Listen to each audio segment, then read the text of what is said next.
Red Pill Nation Hangout number 443. Rather interesting show tonight. We have we don't have Rearson's on a bit of a break right now. We don't know when he's going to be coming back, but we have two of our usual customers back in studio tonight. With us tonight is he's been gone for a bit, but he's back tonight. V, introduce yourself.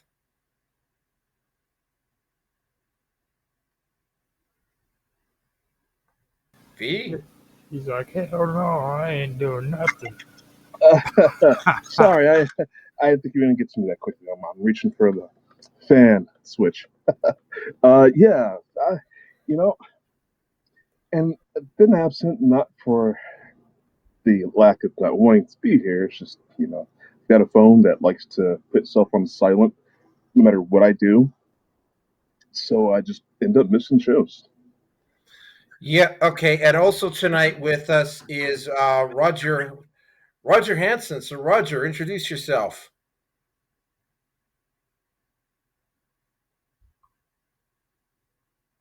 Hello, I'm Roger Hansen. How you doing?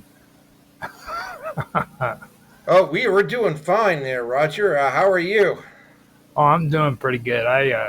I'm just busy all day long editing videos these days and literally trying to figure out ways of not editing videos. You mean to edit videos without editing videos? Just coming up with an excuse so that I don't have to.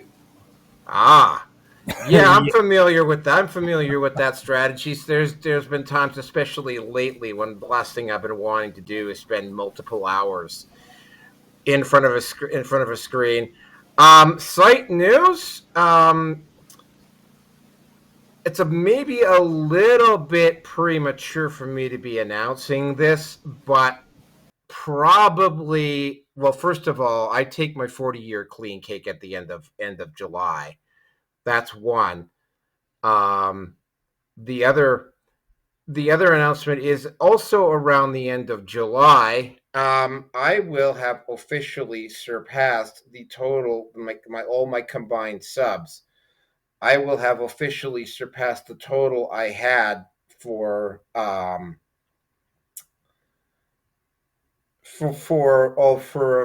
total for my YouTube numbers right before I had my YouTube account taken down. So that's something to be excited about. That should happen.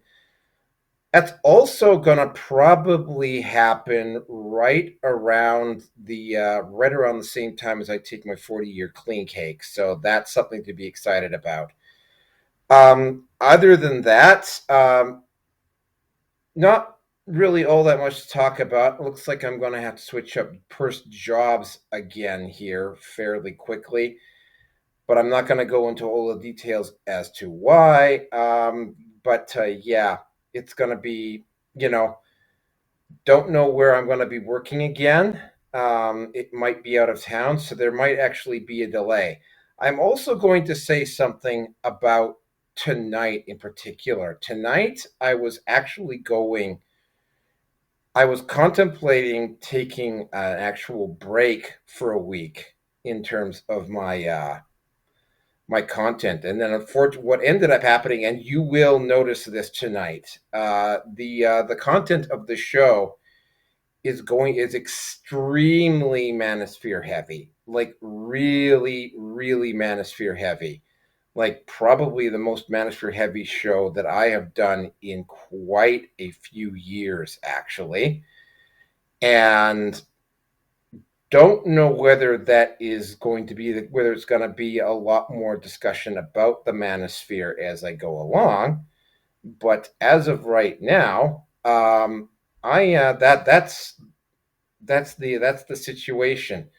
So what are the topics tonight? And yeah, just giving you there's some international news, but it's like I said, it's going to be extremely manosphere heavy. Some of this stuff is actually even kind of funny and pathetic, but we're going to start out with the Manosphere, and there's like 4 things. So I've had max of 2, but there's like 4. For topic number 1, the Democrats hire overweight bisexual feminist to win back young male vote. That's 1A. 1B, British government files more charges against Andrew Tate. Topic C, male feminist Oliver M Niehaus gets destroyed by Andrew Wilson and then gaslights him on his own platform. Not Andrew Wilson on Niehaus.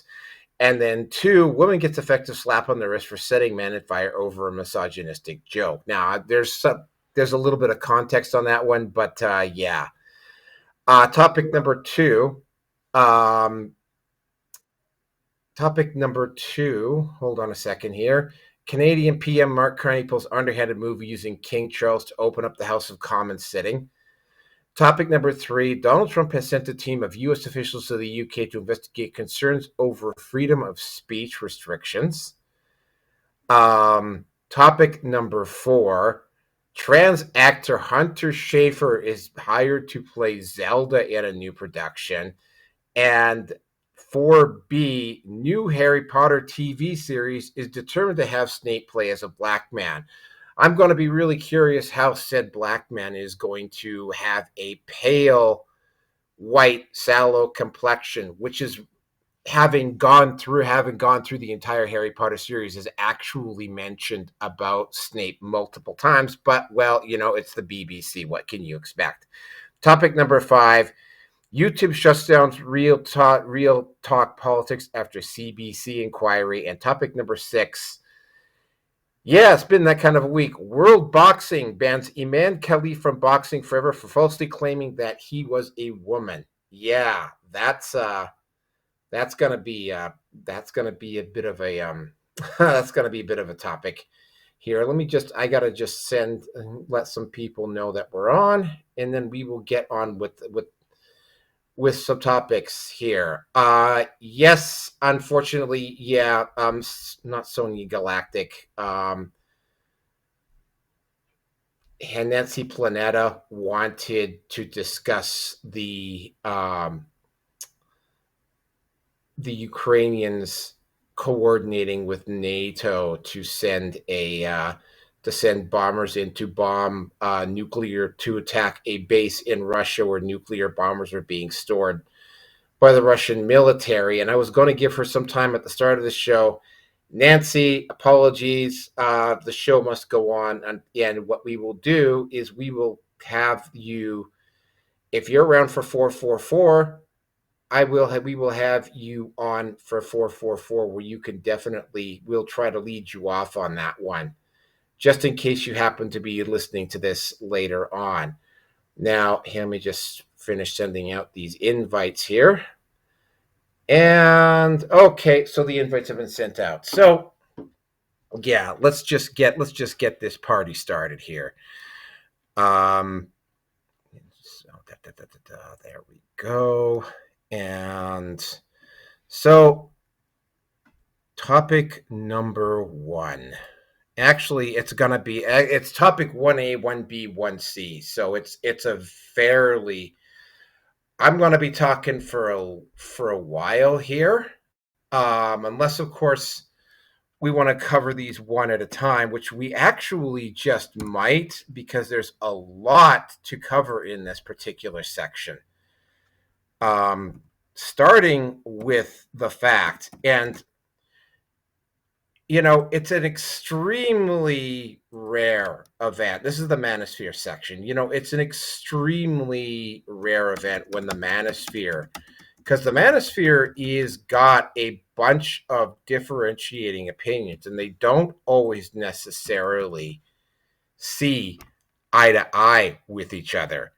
And when you have, I can't really even, I'm hard pressed right now to think, there is another event I'm trying to think of that brought the entire Manosphere together under one roof, so to speak.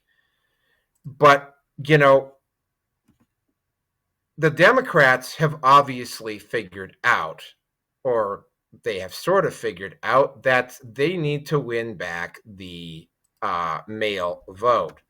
So what, pray tell, do they do to win back said male vote? Well, their idea to win back the male vote is to hire a fat bisexual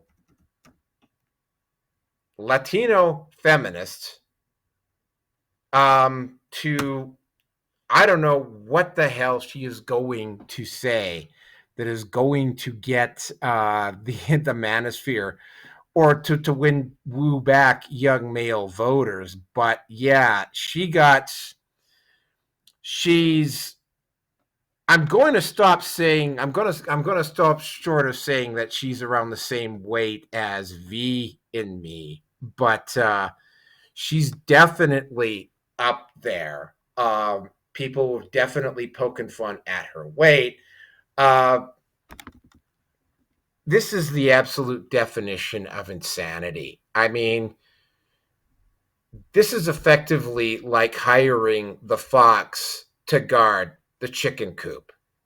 Like when you're trying to win the male vote back, you don't go and hire someone from the group that caused the problem in the first place. She got really offended, and when she responded to this, her response was, "Oh well, what's the matter? You Republicans don't give a shit about men either." And it's sort of like, well, yeah, that's sort of true, but I mean, the response, and this has almost been universal from the manosphere, is that, I mean, it's like, this is something that's not very well known outside the manosphere, but there isn't really a political preference inside the manosphere, right? I mean, they will generally go with Trump and they will generally go with the Republicans, but they're going with Trump and the Republicans more as a lesser of two evils rather than an actual vote out of love for a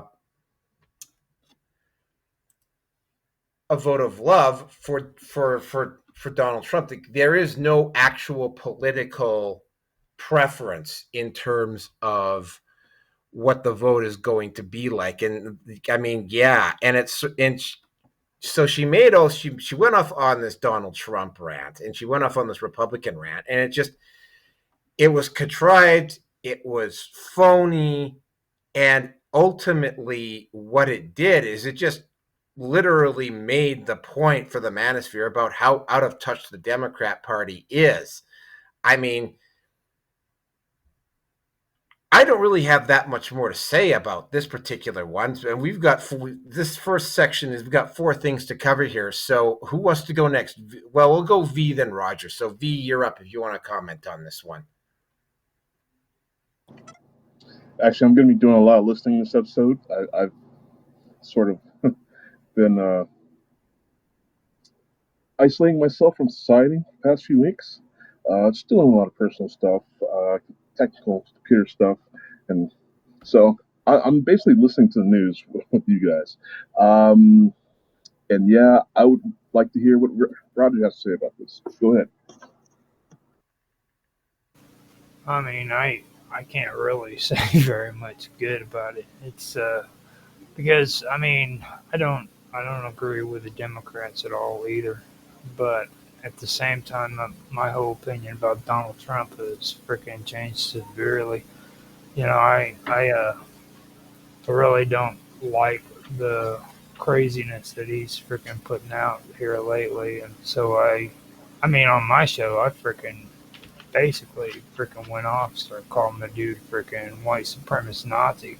I mean, and it's getting to the point now where he's using freaking like white supremacist propaganda and embarrassing the entire freaking country on national television in the Oval Office, So I don't want to be doing that on your show, so I'm just going to let that one go. Yeah, we're actually not talking about Trump, though. We're really talking about the Democrats, like using this woman here Yeah, I seen that to picture. try to win back the quote unquote uh, male vote, young male vote. I mean, a picture is worth 1,000 words here on that one. It's like, and again, the manosphere doesn't actually have a political preference,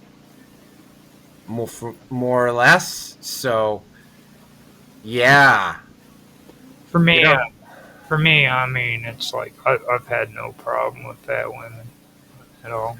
You know what I'm saying? Fat women have a tendency of liking what they get. So, but the fact that she's lesbian, though, that might be a problem. But yeah. If you're gonna win over if you're gonna win over athletic frat boys, the best way to do it is to get a Latino, a 250-pound land whale Latina bisexual feminist to do it to win them over. Like, yeah, that's really gonna work. Um, now, male vote B. Now that's the black male, right? the white male vote. Well, Is it's the male vote period because I'm pretty sure. I mean, V is probably going to be the exception to the rule here, but I mean, most guys are not going to go any. Most guys are not really going to be very interested in tapping that. Well, you know what? The thing about women like that, uh, well, you have fun with them. You know, you hit on them. You don't expect anything, but you play around with them just to see what their reactions are going to be. And I find that to be priceless. Uh, you never know what you're going to get. They're like boxes of chocolates, you know? get them V, get them. You know, I've I've had a few lesbians, well, anyways, I'm not gonna tell right here, but you know, you get the idea. Oh yeah. Well, I mean, they get tired of the vibrators after a while. You know what I mean? It's shit's going on behind closed doors. That's just the way it is. I mean, come on, dude. Seriously. Oh my god. Yeah. Well. Anyway. Yeah. It's not the fastest we've lost. Well, actually, I really don't give a flying f about YouTube monetization anyway. So, not the fastest we've lost monetization, but it's pretty much up there. Does anybody have anything more to say? Because I mean, I'm just like how out of touch does a political organization have to be to hire someone like that, though? Like, really, seriously. I Um, seriously think they're. I think all of them are out of touch. To be honest with you, well, yeah, the Republicans are out of touch too, but I mean, all it's of them. like, I mean, they have no idea freaking what people want in this country whatsoever. yeah, okay, well, all right, let's move on to 1B. Okay, well, the British government had filed charges against Tate, and they filed them just before the charges against Tate, the Romanian charges were dropped. And I think the idea with those charges was to kind of prevent Tate from moving around, except, of course, the Romanian case against Tate was really, really flimsy. Now, it's been speculated by people in the manosphere that I mean, because the British government has already filed charges, and again, there's holes in the British case, which is why the Romanian government has said that they're going to cooperate with extradition, but they're kind of dragging their ass and getting an extradition hearing for Andrew Tate. Uh, they keep saying that they're going to extradite Tate, but they never do. Tate has left the country. He's actually come over to the U. He was over in North America at one point for a while. He made a few appearances before going back. I suspect that he will probably like head off to Dubai at some point. Again, right? Tate, and I gotta keep saying this about Tate. Tate was never the biggest name in the manosphere. That honor actually, strangely enough, belongs to the Whatever podcast, and Andrew Wilson, of course, being the most famous person on the Whatever podcast for his ability to like literally just destroy feminist rhetoric at the drop of a hat. But Tate arguably was the top 5. I knew of him, but I didn't really pay too much attention to him because not that I was in a F Tate kind of situation. My kind of view on Tate is like Tate was big. It's just his stuff didn't really resonate with me, so I didn't really get into his stuff. It was only after he got arrested the first time, and you had a bunch of feminists going like literally. And I got to point something out, man. Like in particular, the MGTOW faction of the Manosphere doesn't really have a lot of love for Andrew Tate. And Tate had been kind of like dismissive and almost kind of contemptible towards MGTOW, which kind of resulted in the MGTOW being dismissive and contemptible towards him. But there was no shortage of feminists that came into MGTOW sites and started gloating about this. And it was sort of like, yeah, like maybe you should be going over to the PUA forums for that. Maybe you should be going over to the dating sites for that. Because, a lot of people who are MGTOW don't care. However, and when we get to Donald Trump sending that commission over to investigate free speech violations in Britain, which, by the way, is a legit thing, a lot of the anti-manosphere rhetoric is coming out of Great Britain right now. And unofficial speculation is sort of like, well, why would you want to pile more charges on top of the charges that you've already filed against him, right? At some point, unless you're going to sentence Andrew Tate consecutively, which means that each sentence gives them additional time, right? Like at some point, filing additional charges just simply doesn't work, especially if you're trying all of these cases concurrently. And the speculation is that the reason why they're doing this is that this is basically an attempt by the people in power to try to prevent new manosphere content creators from emerging. Here's the thing. They are emerging anyway, regardless of what happens. And at this point, because of what's happened with Tate, if you throw him in jail or you kill or you somehow he finds himself or if he gets suicided or he ends up dying, getting shot or getting killed or whatever, all you're going to do at this point is all you're doing is martyring him. Now, regardless of whether what your opinion of him is, and by the way, I always talk about this. It's like when I bring up Tate, it tends to bring up a lot of strong emotions and a lot of people. And when I talk about Andrew Wilson, what happened with Andrew Wilson, that will be amply demonstrated. When I start talking about Andrew Tate, a lot of people are just unwilling or unable to actually do any kind of fact checking at all when it comes to Tate. So, yeah, the move on this is the only move that makes any sense about this is that they're basically trying to discourage other manosphere content creators from starting, which of course isn't really working particularly well. Bottom line is that I got the approximate numbers here of the number of guys that are actually. Hold on a second. I did a little bit of a rough estimate here. By the end of, and this is just North America.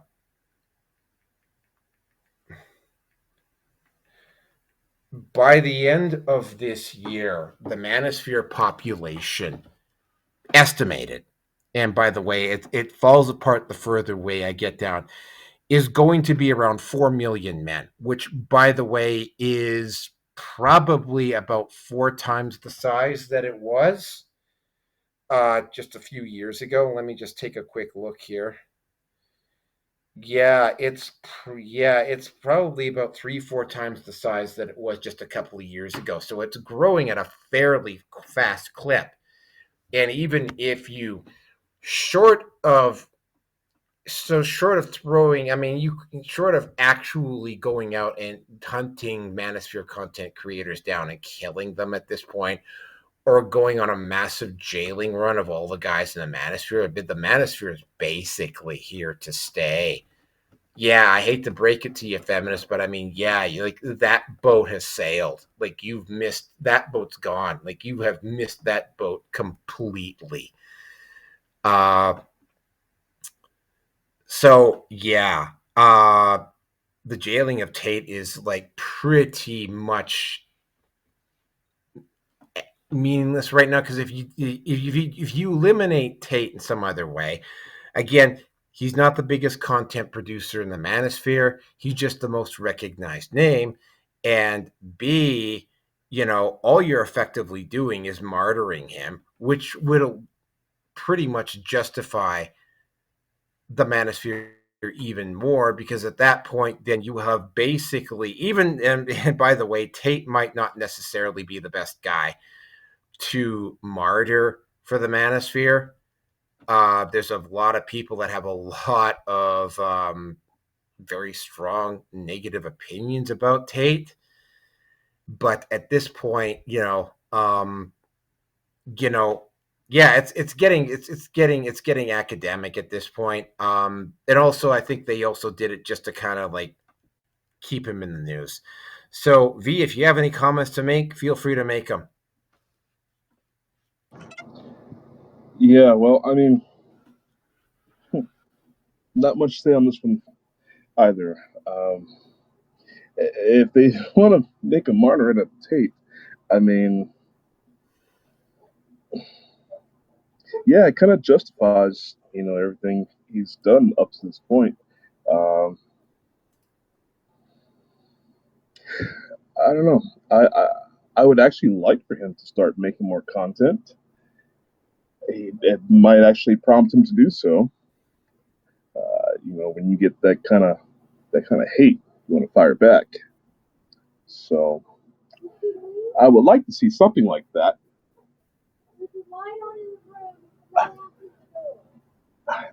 I'm doing a podcast. I'm sorry about that. But yeah, he's hold on a second. Okay, Roger, go ahead. Well, I don't know. I mean, the only thing that I ever disagreed with on Tate is like where all of this happened, like in Romania. You know what I mean? And that's really a hot area when it comes to like sex trafficking and crazy shit like that. So, but other than that, I mean, I've never really had an opinion on Tate as good or bad. Other than that, and the fact that they keep stalking him and shit, like all of a sudden, somebody has a charge for him in England, and then the next thing you know, it's in Romania, and then the next thing you know, it's in England again. It's like they're targeting him. So, yeah, well, I mean, here's the thing, right? I mean, and I've said this before. I mean, you listen to Tate, and by the way, I haven't listened to Tate very much, but I listened to Tate, and I go over to listen to a guy like, say, Aaron Clarey, and there's a huge amount of overlap between those two guys. But the difference is Aaron Clarey lives in a lightly populated area. He's got a house of his own. He drives a truck around, but he doesn't wear suits. He doesn't drive a Bugatti. He doesn't smoke cigars. He doesn't pump himself up. but they're very, very similar otherwise. And yet Tate's the one being targeted and Clary isn't, because Tate is kind of like out there and Clary is more of a behind the scenes kind of guy. That's what I've noticed about him. V, are you back? Yeah, I'm doing it. My landlady here, who's a total piece of crap. Uh, yeah, no, I didn't really have any points there. But yeah, we can continue on. Go ahead. Okay, topic number 1C. Yeah, this is a really long one tonight. Topic 1C. And of course now my board won't come up. Hold on a second. Topic 1C. Oh yeah, topic 1C is, oh, this one is really special. Okay, this one involves Oliver M Niehaus. So and the debate between Oliver Niehaus and Andrew Wilson. Now, if you watch, well, Andrew Wilson has his own show called The Crucible, and he actually has debates on his own show. But he is a regular guest on, he's a co-chair on the Whatever Show. Now, what Andrew Wilson is noted for in his show is his ability to, like, feminist rhetoric just absolutely just gets destroyed when Wilson is on the air. And I mean, I've actually got a recording sitting on my computer right now that I'm going to turn into. It's going to be about an hour and a half, 2 hours long. In fact, it might even fall under Roki 5 podcast here, about how feminists have gotten arrogant, soft, and really fucking stupid, and they just assume that that everything that they've been told about the manosphere is correct, right? Everything about feminism is correct, and they don't get into the nuts and bolts of the actual debate on an issue until they have to, like, I mean, this is why Fresh and Fit and Whatever are so unpopular. Why feminists and SJWs and leftists try to take those two shows out quite frequently. Because before those two shows came on in 2020, feminists didn't know, like, with only a couple of rare exceptions, and those involved Karen Strawn, most feminists never put their rhetoric out there to be questioned. In fact, they would usually go out of their way to not get into debates like this because they knew they were, like, on a certain level, right? They knew that their arguments were going to get destroyed. What's happened is that, you know, Fresh and Fit and Whatever invite these feminists on, and these male feminists on, and they come in and they have these debates and they just get absolutely wrecked. So what happened is Oliver Niehaus was yet another head added to Andrew Wilson's trophy case. Niehaus, by the way, faced criminal charges at one point, and this goes into the beware the male feminist stereotype, where he exposed himself. Well, keep in mind, he was a minor himself when this happened, but that does not make this okay. Where he exposed himself to a 15-year-old girl. Well, mind you, he was 17 at the time, so they were both technically minors. But I mean, what ended up happening with that debate was that Andrew Wilson just destroyed him. But at one point, Oliver Niehaus said something, and Andrew Wilson used some language to kind of try to make a point with Niehaus. And what happened is that Niehaus took that segment, and when the debate was over, he went back to his site and made it sound like Andrew Wilson said that women liked getting raped, which was not what Andrew Wilson said, because I've seen that particular segment. Niehaus also claimed victory. And of course, and this is something else that feminists do. This is something this is part of the reason why. And oh, by the way, I am absolutely, when I discuss Tate, this also comes up quite frequently. People will start actual male feminists and feminists will tell me what the manosphere is, and then they'll just say some stuff, and it's like, where are you getting your information from? Right? Like, I'm in the manosphere. Like, I know the dynamics of the manosphere. I know the groups involved. I know what they're saying. I know what the link is. I don't know every specific manosphere, because the manosphere is getting pretty big now, right? I don't know what every single manosphere content creator is saying. I don't know who every single manosphere content creator is, but I know who the major ones are, and I know what they say. I even keep abreast of what Andrew Tate says, just because I think it's necessary to keep abreast of what he's saying, not because I'm a fucking fanboy. The whole issue with this is, and of course, right, bunch of feminists came in and made a whole bunch of hate videos about Andrew Wilson and attacked him and whatever. And this is also a tactic that feminists will do, is that they will, when you come back and you comment on their pages or their sites, like their Twitter or their Instagram or whatever, they will delete the comments,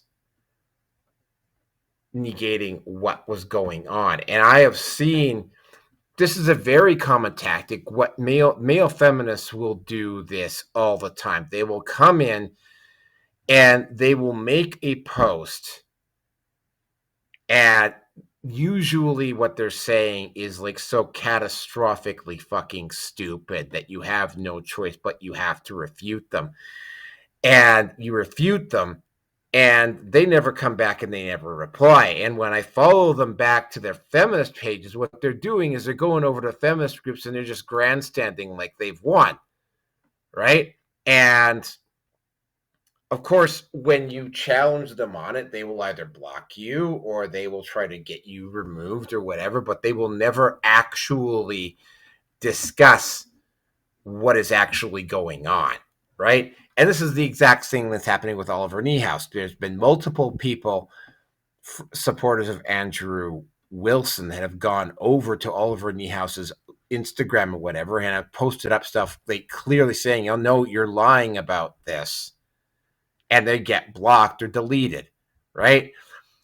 So, and this has been my argument with feminists and that particular guy, which is, by the way, why I don't spend a lot of time going over and trying to argue with feminists on feminist sites. You don't bother talking to that group because they're set in their ways. You go with the people in the middle. And you point out the fact that, yeah, Oliver Niehaus tried to play Andrew Wilson off as saying that he thinks that women enjoy rape, and he took the debate between them and he deliberately took it out of context. And he's acting like he's won when in fact he got destroyed.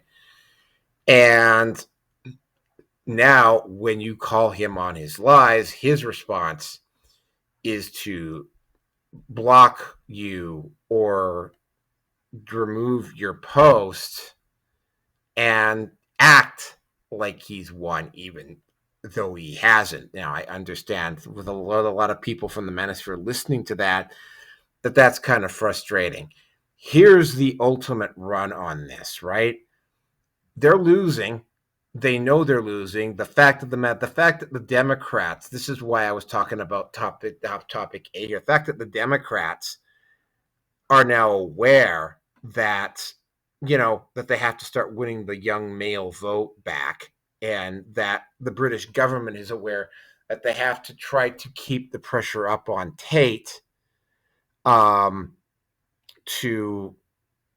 basically put a damper on any more manosphere content creators. Or when we go to D, where this woman set fire to a guy and basically got what amounted to a slap on the wrist for it. That stuff is not like they're not getting away with that stuff anymore, right?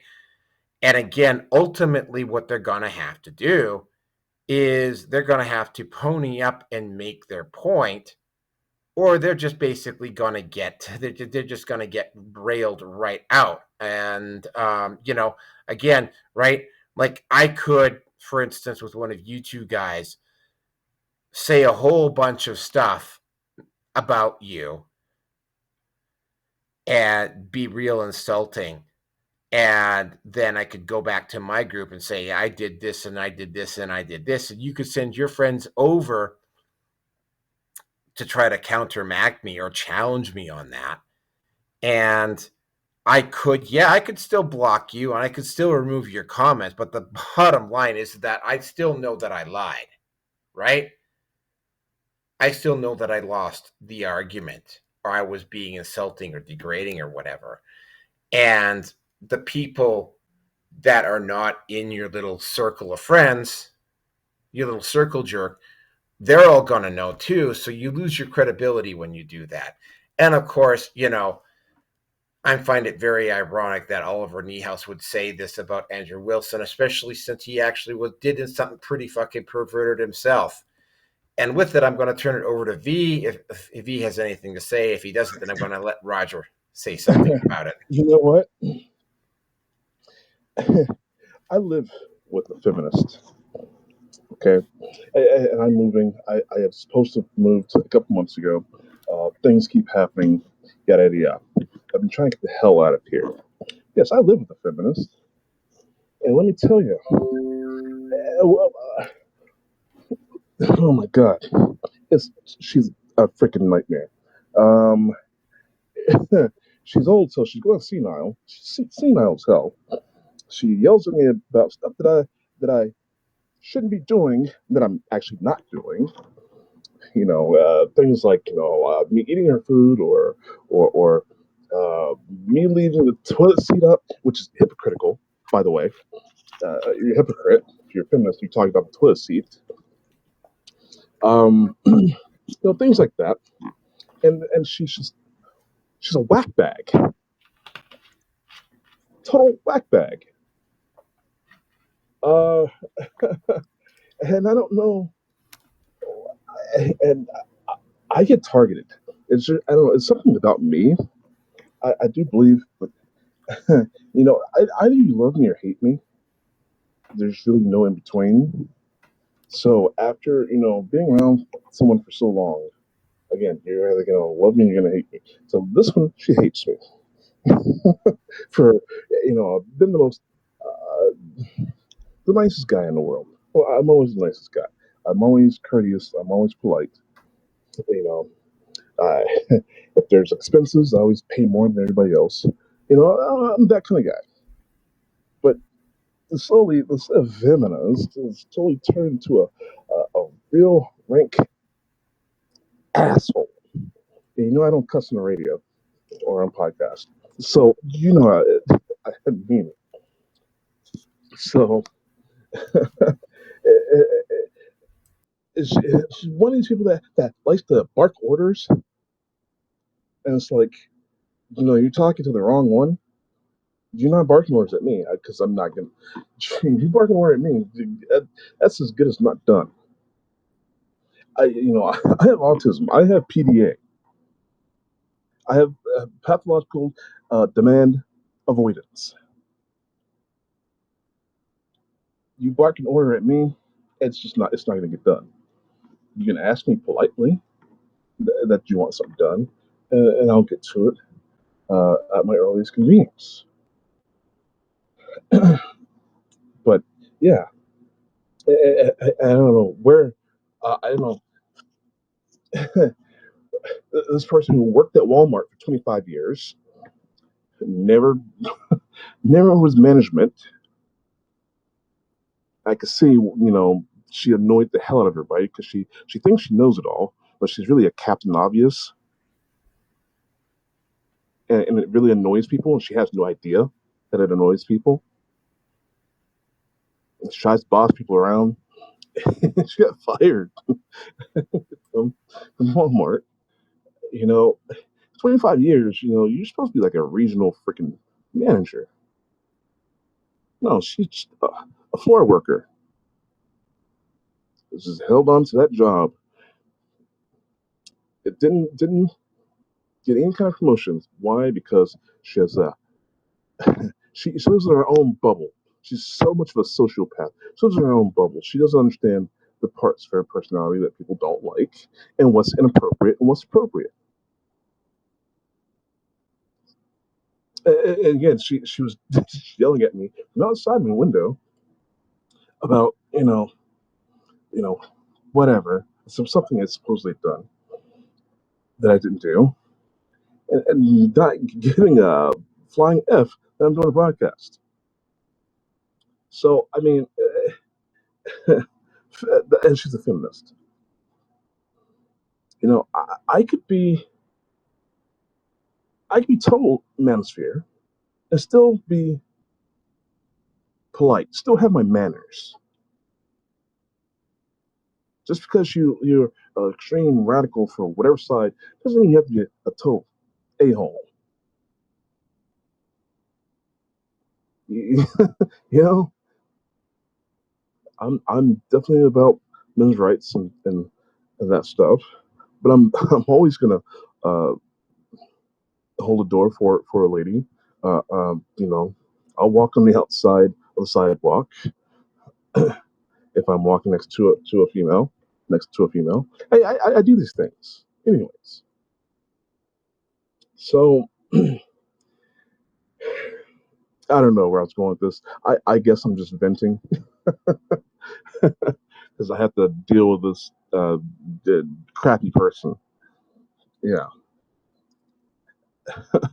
I'm glad she actually has no real authority in anything, has never been in charge of anything, because she runs away from all responsibilities and blames everybody else for everything in the world because she can't handle her own responsibility. She wants to tell people, oh, don't put dishes in the sink, don't leave dishes in the sink, but yet she does it. Oh, she doesn't clean the stove after she uses it, but she requires everybody else to do it. She has a freaking, well, I will take it back. She does like the bark orders at the lady in the back. The lady who lives in the garage, Mexican, who she treats like a slave, and that's a hard situation to look at. Woof. So yeah, I'm finding a lot of these feminists. You can be a feminist and you can still be chill. You can be cool, but if you're gonna be a total a-hole, I mean, that's just everybody's divided. Everybody's divided, and we're not gonna reach any kind of peaceful coexistence if everybody wants to be an a-hole. So, anyways, I just wanted to vent. Go ahead, Roger. It's good to ban, especially when it comes to crazy old ladies. This is the best time to do it. So you don't even worry about all that. But I don't know. I was getting ready to go somewhere with all this, but then I stopped and I thought about it. I mean, freaking for me, you know, being with, I think it's really a matter of being around real women versus these supposed feminists. You had it right when you were saying, freaking, you just relax and have fun, because like I've told everybody that, how I am, and I've been that way for a while. And since I've been the way I have been, I've had no problems with hanging out and talking with women. As a matter of fact, I do a better job with it than what I did before, and nobody can gaslight me because I do a really, really good job of that myself. I get on freaking shows, man. I tell dirty jokes. I act misogynist, all these cool feminist words that these feminist women hate, but I found out something, real women actually enjoy hanging out and having conversations like that. It's just you need to know your limit and not go too far with it. That's the thing I think a lot of guys have a problem with when they talk to these women. They don't realize that, there's certain limits that you have to have, and after that, just um, lay off. Don't get a little too carried away, because the majority of guys actually haven't had very much experiment or experience with actually talking to women and getting to know them. So, um, I, and that's what I see. I see there's a difference between regular women and then these supposed feminists. They're usually feminists because they've got some ulterior motive or something. Came out of an abusive relationship, and now they're blaming all men and saying that they're the same as one another. They classify them as all being freaking horrible, horrible people. Man haters basically. But I mean, you can find that on both sides of the line too. There's men who are like that when it comes to women. So um, I just don't choose to be that part of the population. I mean, I have just as many problems as what most women do, except for I don't have PMS, thank God. Um, Other than that, man, freaking, we all have the same issues. I don't understand how people have women, especially, have the luxury of calling themselves feminists, because like there's so much shit going on when it comes to my class of people. I mean, we're all basically poor. We don't have the privilege of being freaking a feminist, you know what I mean, or not a feminist or whatever. Freaking everybody's pissed off at everybody.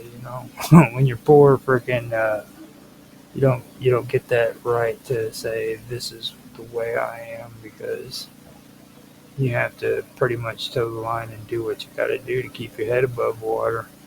So I, I see that about a lot of ways when it comes to not just this topic, but just in general. Like when you're dealing with people who freaking are freaking, they got some problem with freaking black people or white people or Hispanic people. I mean, dude, I freaking was so poor I had to live in the ghettos in Phoenix, Arizona. I lived freaking next to Mexicans 24/7. Freaking, you know what I mean? It's either you learn to get along with them and be friends with people, or you're freaking, you're gonna be dead. You know what I mean? You get your ass beat every day or worse. So I had to learn how to live with people who weren't freaking, white. And they freaking, I learned how to communicate with other people who weren't like me. And I think that that's one thing that a lot of people in this world have a problem with. They don't know how to communicate with people who aren't like them. That's men and women included. So, and stop setting expectations on people. Stop expecting freaking that because you're talking to a female or a man that freaking they have to freaking live up to your expectations. I think that's another issue. Um, so that's basically all I have. I hoping that I stuck to the topic, but Yeah, you sort of wondered a bit, but I mean, we kind of wonder a bit on the show. But yeah, we're still not done topic 1D. Okay, I was not going to initially put this one on here, but then when I found out what happened, and one of the reasons why I hesitated putting it on here was because, yeah, she set the guy on fire. But I mean, when I looked at the story, and it was like she did this. She set this guy on fire at this drunken party at 5 o'clock in the morning. Now, there's only one type of person that I know that parties their ass off until 5 o'clock in the morning. And this woman got really pissed off at this guy, and she literally set him on fire, and he ended up being in a coma for 8 days. He's going to be permanently injured and permanently disfigured for life. She got arrested and charged, and she and this is something, and this also has been making rounds in the manosphere. She got, even though this was effectively attempted murder, and she had options. Keep in mind, this did happen at 5 o'clock in the morning, and I do personally suspect that this guy had said a lot more to her than just like, if you can't fucking take the heat, go back into the kitchen. If you can't party like the rest of us, that she got a little bit pissed with him. And she was also probably under the influence when she did it. Here, I'll post up a photo of her just so that you can see what she looks like. Very briefly. Yeah, so she effectively got a slap on the wrist. In fact, the judge was actually sympathetic to her. And again, I mean, it's probably because the guy involved, I suspect he's one of those individuals. And again, I got to emphasize this. They were partying until about 5:30 in the morning. So we know about the mentality of people who I'm very familiar with the mentality of people who party that fucking late. This guy was probably said a whole bunch of other things to her before she reached the point, and she was probably under the influence herself when it happened. So I was sort of like, it's not quite as cut and dried as it appeared to be, right? At the same time, though, and I know I empathize with her anger, but at no point, no matter how pissed off I got, and I've got people in my family who are like this, that when they get drunk, they turn into these loud, mouthy fucking idiots that just practically beg you to go over and beat the ever living fucking shit out of them, right? Which is why I don't spend a lot of time around my family, by the way.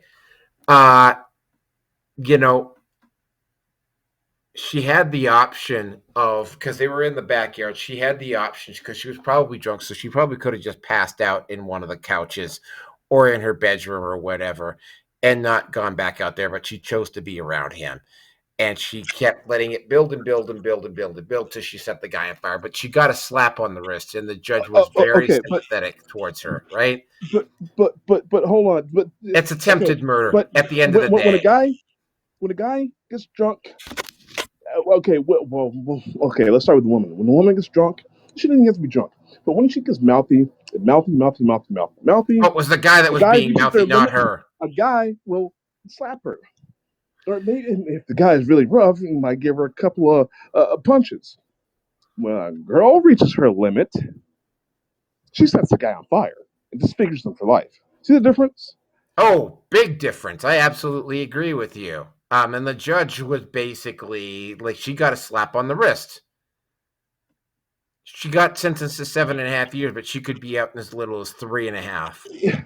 Yeah, but there are those women out there who don't understand the concept of you should shut your mouth and you should leave, this individual alone instead of being a total biatch and laying into them nonstop till they lose their sanity. There are women that Oh don't yeah, understand that at all. absolutely, yeah. Absolutely. Yeah. I totally know where you're coming from. And yeah, I grew up around women like that. It's like, wow. So I mean, that's the reason why I didn't want to throw this one in, because it's not quite as cut and dry. But I mean, bottom line is that she basically tried to fucking kill this guy. That's attempted murder, what she attempted to do. Right. She was a bunch of options that she could have had done, and she chose not to take it. And yeah, like V is saying, she set the guy on fire because she fucking could, right? And yeah, V, I'll let you have the floor for whatever time you want, and then we'll go over to Roger, and then we'll move on to topic number 2. Like I said, the Manosphere was going to be a long topic tonight. What was her sentence? What sentence? What was her punishment? 7.5 years. She could be out in as little as 4. Wow. Yeah. That's It's like battery. It's like Yeah. assault and battery, not attempted murder. So I don't know. On Was it the a crime? on the upside, I've got to point out something.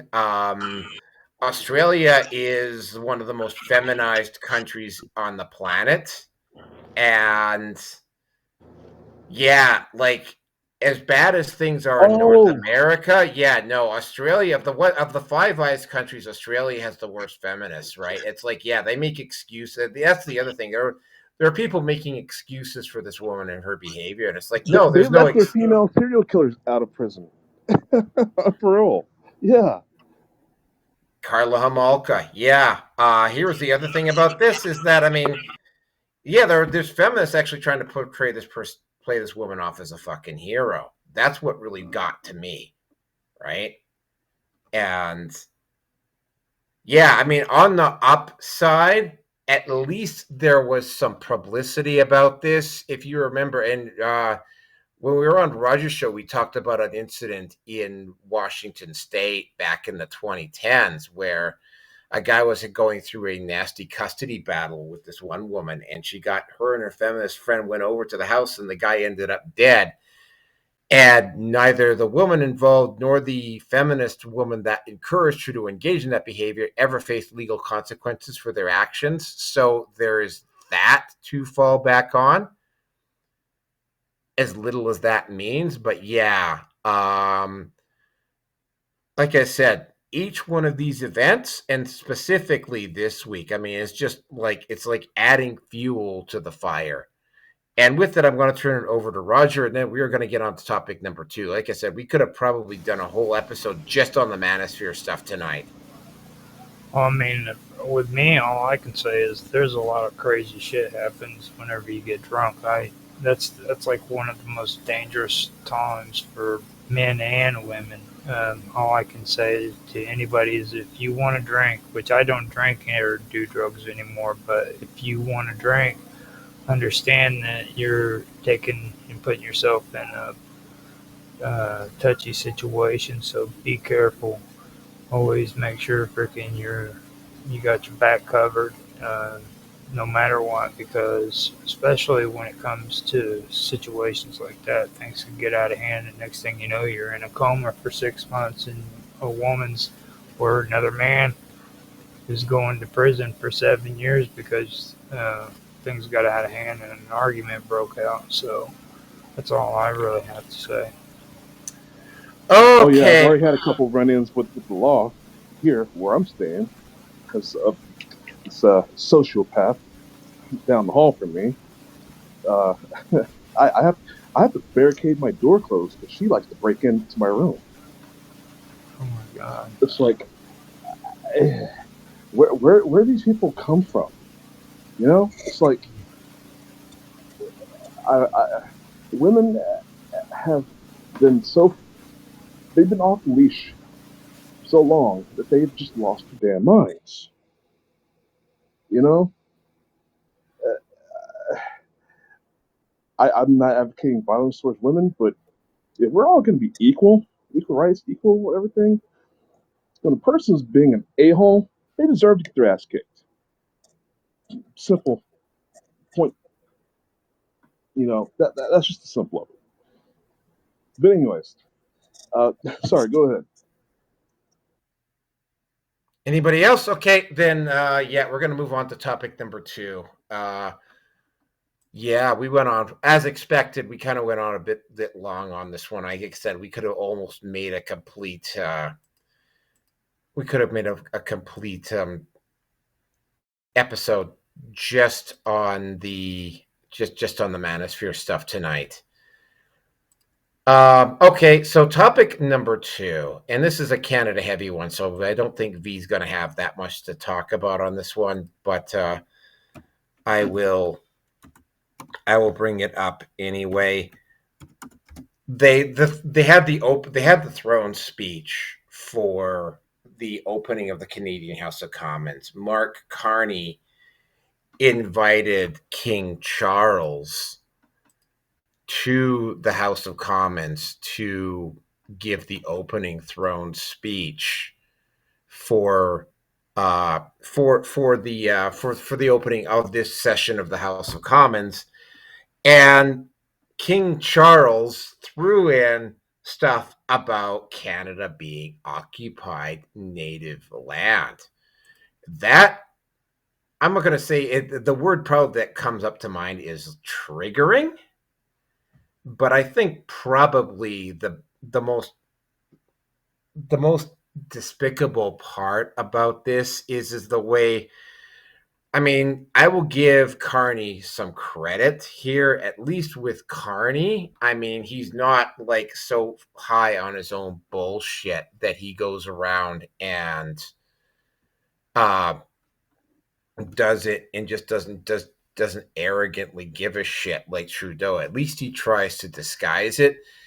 But I mean, it's very, very clear, because I live in Alberta, that there are Alberta chiefs there's chiefs of reservations in Alberta that are if they start following the money, it probably won't surprise me to find out that these chiefs have been getting money on the down low from the Canadian government or from Soros or whatever to make these declarations, and that's what they've been like. That like there's been reservations. There's been reservation chiefs in Alberta that have basically gone out and acted like they've got some type of a veto over Alberta separation.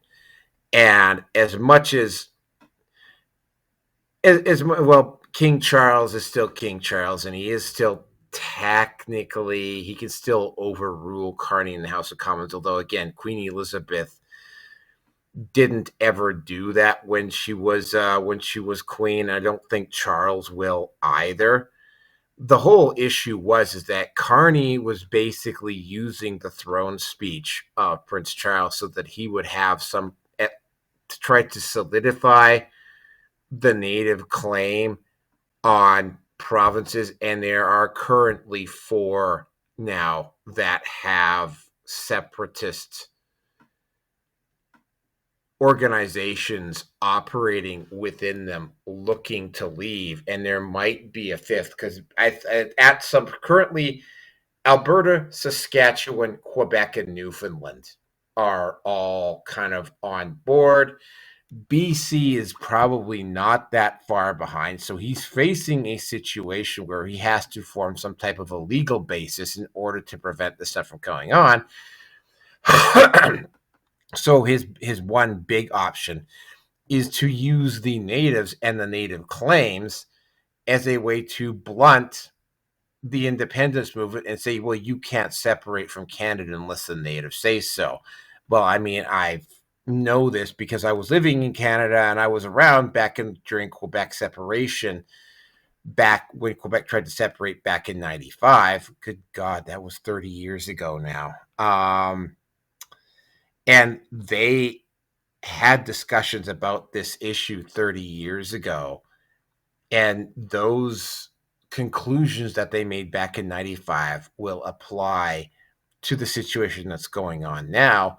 But again, I'm also going to point out something that Carney's name. I mean, Whitney Webb is somebody that I listen to quite a bit. Like, Whitney Webb mentioned Mark Carney quite frequently as one of the chief globalists. And Canada just made this guy the prime minister, right? So again, he's a little bit more sophisticated. He knows how to hide his moves better than Justin Trudeau.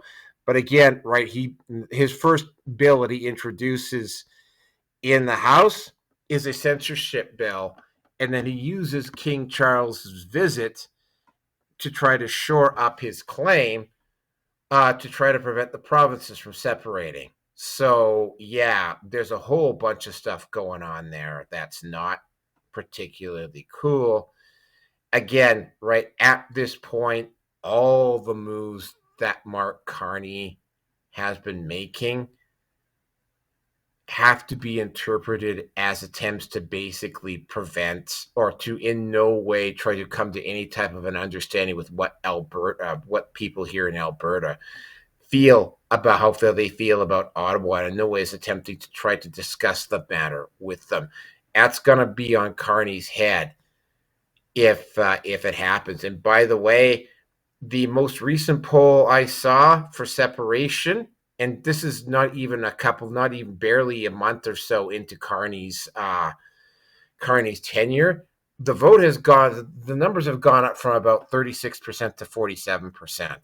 And Carney's just barely off to the races here. So yeah, that's what's happening there. V, I know Canada's not your area of expertise, but if you want to throw something in, go right ahead. Actually, I was looking for a moment to interrupt you to let you know I have to go and use the bathroom. Okay, well then, no, Roger. I don't have anything to add to your Canada stuff. Okay, so Roger, go ahead. I don't know. I think that it was actually a show of power with just having Charles show up for that celebration. What I was under the impression is the king or the queen really never shows up for that. Isn't that the? No, this is an extremely rare event. I think Elizabeth showed up for the opening of the House of Commons when she was queen. I think it happened once, and that was back. Ironically enough, it was during the FLQ situation that Quebec was going through. Back when there were actual full-blown terrorist organizations operating in Quebec, trying to separate from Canada. I believe that was when it happened before. So, but traditionally they don't ever show up for that ceremony, though, right? No. It's extremely rare that they come in and give the throne speech. Like, it's usually the Governor General that does that. Yeah. So, I mean, for me, I just personally think that they feel very, very unsettled. They don't know for sure how their power is holding in Canada. Whenever it comes to this situation right here, with Canada wanting to break away, or with your province wanting to break away and everything, I've been hearing a lot of people talk, and it always keeps reminding me of North American Pipeline whenever doing that. And for some reason, I just have this sneaky suspicion Trump's got his hands under the hood somewhere. You know what I mean? He's trying, because I guarantee you that's what he's wanting. Oh, it wouldn't surprise me. Alberta is a gem. Trump would love to get his hands on it, make it either a state or a territory. Mm-hmm. Actually, to be quite honest with you, I mean, for U.S. like defense policy, it works better in the long run, at least by the design of the people in Washington, D.C., that Canada, the United States, and Mexico are definitely a lot more. Here's the thing. This whole thing with Canada, the U.S., and Mexico becoming one country, I think that was going to happen organically at some point anyway. Mm-hmm. And what happened is that globalists kind of stepped in and tried to artificially push it and try to force it before it was time. And now, and again, I can say I'm not really Team Trump either, but Trump has basically figured out that, I mean, ultimately in the long run, Canada is better, in his mind anyway, or in the minds of a lot of people in Washington, D.C., Canada and Mexico it's a lot easier to deal with. It's a lot easier to deal with the drug cartels in Mexico if Mexico and the United States are one country.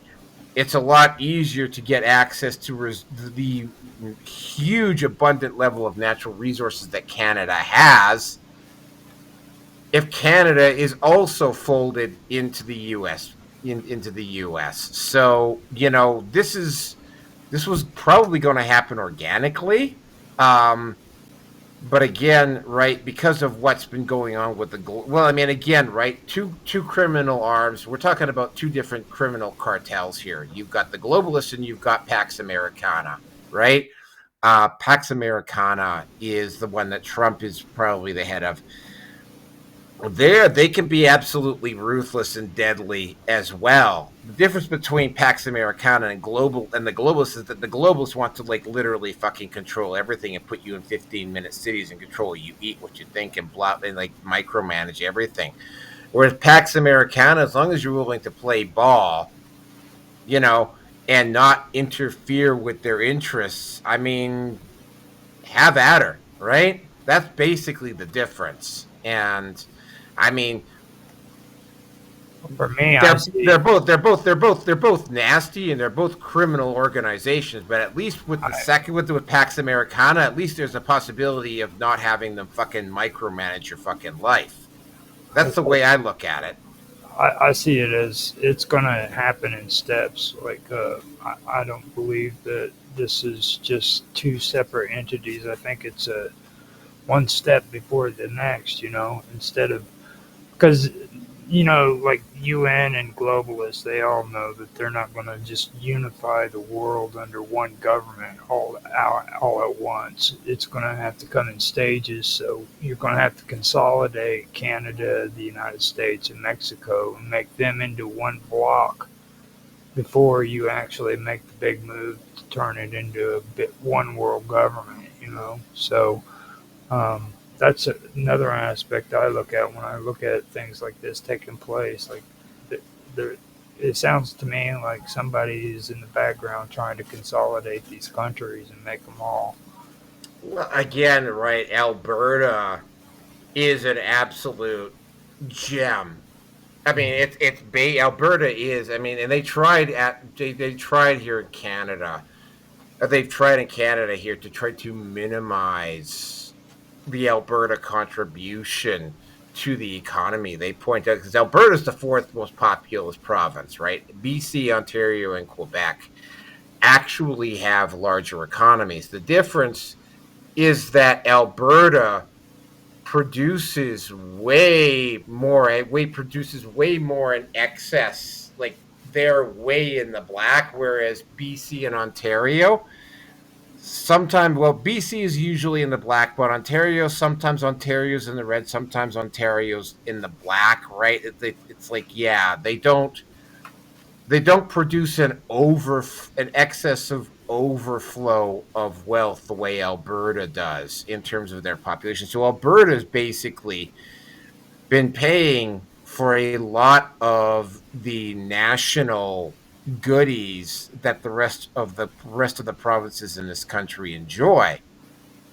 right? Like, there's national pricing, and the reason why oil and most food is consistent from one province to from one end of the country to the other is because of national pricing, and that is subsidized a lot by Alberta. And again, I didn't mind that, actually, because it kept things fairly consistent, right? A lot more consistent than it would be in the United States. At the same time, though, right, when Trudeau got in power, Trudeau kept fucking around with the economy here, and especially during his last tenure with Stéphane Guilbeault, right? Like, Guilbeault, I'm surprised that Daniel Smith didn't just pick Guilbeault up by his elbows and toss him out of the Alberta legislature by just like literally physically toss him out. Like, Guilbeault was not the guy you wanted running the energy portfolio. And by the way, he's now back running the culture portfolio. So, I mean, like, the whole thing, bottom line here is that when it comes to Canada, if Alberta leaves, specifically Alberta, leaves, right, like, the country is basically screwed. I mean, they can claim that Ontario is a wealthier place, and it is in terms of the number of people and the size of its economy. But Ontario and BC won't be able to pick up the slack in terms of their revenue generation that Alberta does. And now that Donald Trump has come in with those tariffs, Ontario in particular is getting hit fucking hard with those tariffs, man. So Ontario's not going to be able to afford to do it. And I've had this discussion before with people about what's going to happen in Canada here. It's like basically Alberta leaves. And oh, by the way, you've also got the issue of China wanting to get into North America somehow. I've already brought that up with you before. Yeah. The whole dealing with Mongolia is pretty fishy. Yeah. So, I mean, they want to get in, and Vancouver is right at the top of their list. So, I mean, if Alberta leaves, BC becomes geographically isolated, and they have to pick up the slack financially now that they're not getting any from Alberta, BC has to pick up that slack. And China, by the way, I've tried to point this out to people who, like, I've had people that actually praise China. It's like, yeah, dude, I mean, as bad as it is in North America, as uncomfortable as it is in North America, like, at least in North America, you have the possibility of moving out of your station. Yeah. If you're willing to put the time into it. China, if you're born dirt poor, you stay dirt poor. Like, there's no upward social mobility, and there's no freedom of expression or any of that other stuff either in China, right? And that's what they would export over here. And the United States would, especially if Alberta goes, like, China would probably start making some serious moves into BC. So the U.S. government would probably have to step in to prevent BC from being taken over by the Chinese, because as one thing we definitely cannot allow in North America is for the Chinese to get a foothold here. Yeah. Especially when they're run by the CCP. And BC would be that opening for them, specifically the Port of Vancouver. I'll tell you, the messed up part is people need to wake up in all these countries that are supposed to be constitutional. I mean, Mr. Robot's even starting to realize that they have communist parties in freaking Australia too now. They're everywhere. It's like, but that's the one thing about our countries that we have that communist parties have a way of getting away with. We allow their political parties to be represented in our countries, and you know what I mean. And it's kind of freaky, you know what I mean, when you think about it. Yep. Anyway, V's gone. Okay, so V's gone, so it's just you and I. So I guess we're done on this topic. So let's move on to the next one. Unless you have anything more to say on this one. No, I'm done. Okay, let me just get to the next topic here. Oh, look at that. All right. Now, we were just talking. Trump has been actually mentioned quite a bit already tonight. But one of the things that happened, Trump's first international visit, ironically enough, was to Britain. And specifically, J.D. Vance went over there. And he wanted to talk up to Britain about their freedom of speech restrictions. And what I mean about the freedom of speech restrictions is, for instance, there was a meme that got posted up. I unfortunately didn't include it, but basically you take the pride flag and you set it up a certain way and it looks like a swastika. And he posted that up, and then 5 people came in and arrested him for that. Tommy Robinson gets arrested at the drop of a hat. There's lots of critics about what's going on there that seem to get arrested at the drop of a hat. And then J.D. Vance and Trump go over. That was their first international visit too, by the way, I think. They go over to London, and one of the ministers actually had the temerity to attack the freedom of speech and whatever that was going on in the United States, and saying about how great Britain's freedom of speech is, when it quite clearly isn't. The United States has a very, very clear edge in this regard. I have noticed, at least this second term, that Trump is, well, I mean, he's almost got an Obama like streak in terms of like responding to people who challenge him publicly like this, right? There's a nasty vindictive streak with Trump now. And like, yeah, this minister basically said this right to their faces. And it's like Trump goes, "Oh, you're going to do that, are you? Well, you know what, and this specifically, and by the way, when it comes to abortion, I'm generally, it's sort of like, like my view on abortion is like you should be practicing proper birth control if you're going to be sexually active, right? Like, yeah, okay, I get it. Raw dogging it is a lot more pleasurable, but I mean, it's like, it's like there's this little thing called pregnancy that can happen, right? Mm-hmm. And I think that I still think that that no woman should be forced to have a kid, especially if, and we're seeing this with a lot of single moms, like the recidivism rate and the amount of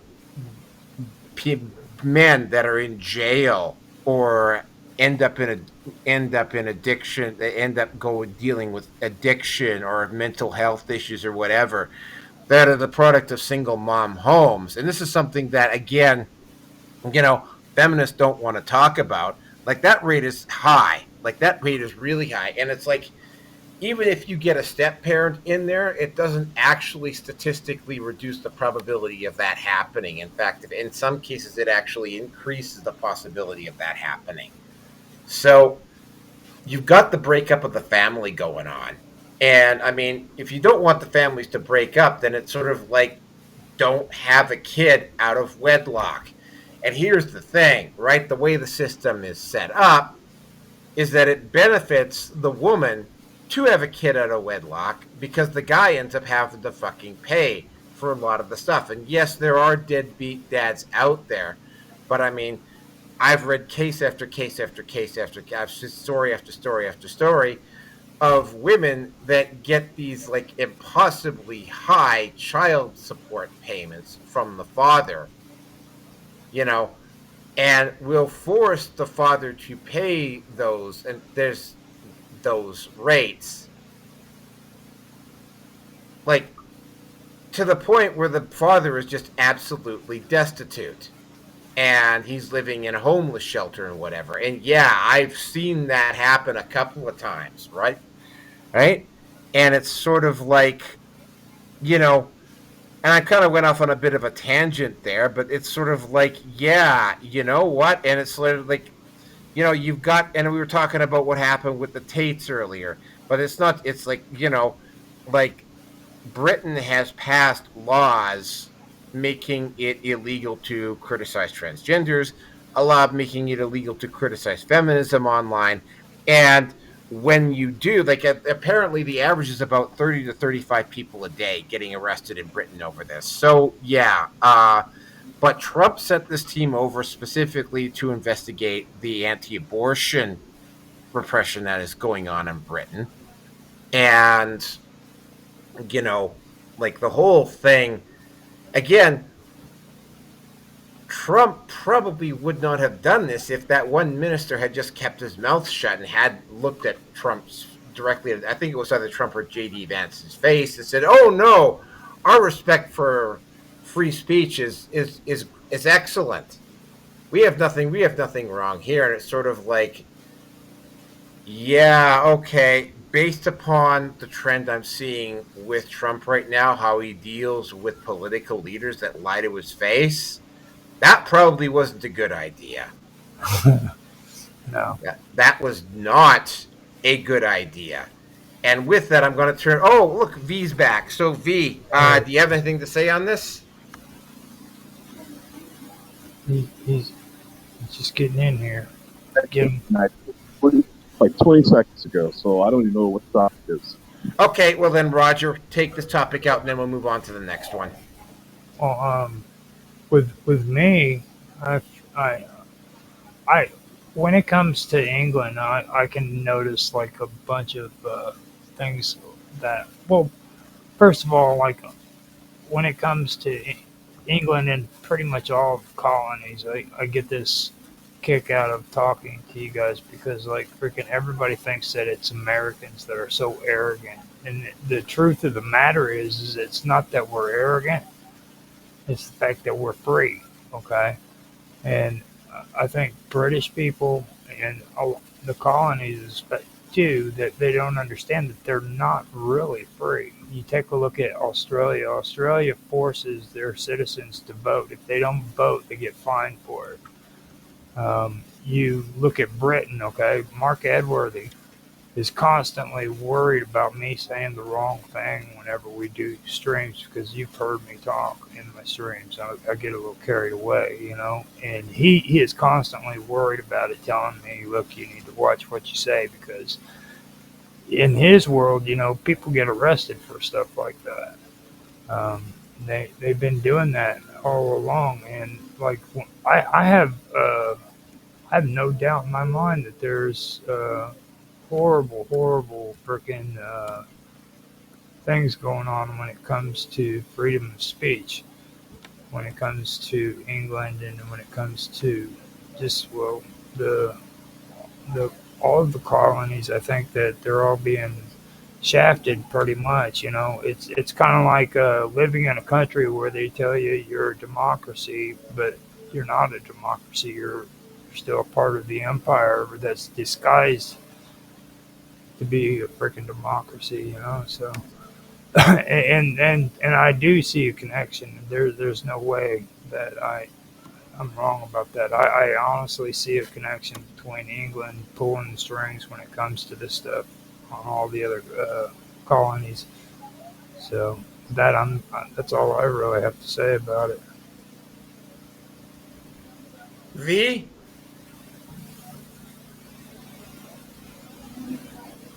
He's there. He's masturbating. You know how V likes to masturbate. He's just masturbating all the time. No, I didn't hear no dogs barking tonight. What's going on?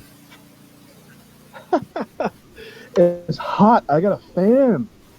I live in conditioning. Okay, so I gotta turn off the fan when I'm at, or when it's my turn to talk. So it's like You're sweating. it's kind of funny, bro. It's hot. I Not hear the heat kind of, I can't take the heat. I'm telling you. Got that. I don't. Get that fan going. Get that air blowing off of you. Sweat rolling down your brow. Yeah, we know where you're getting sweaty there, bud. He's going silent. He's like, I'm out of here. Okay, do you have anything to say, or can we move on, B? He ended. Oh, he's left. He left. He left. Okay. I think he's bouncing in and out. Okay, well then we'll move on to the next one here. Oh, and look at that. We got the Hollywood section. Oh, wow. This is another two-parter, by the way. So yeah, we'll start out with the first one, and I was just absolutely, because I specifically remember a TV series. It was on the Comedy Channel. It was called Drawn Together, and what they did on that movie is one of the characters was basically the hero from Zelda.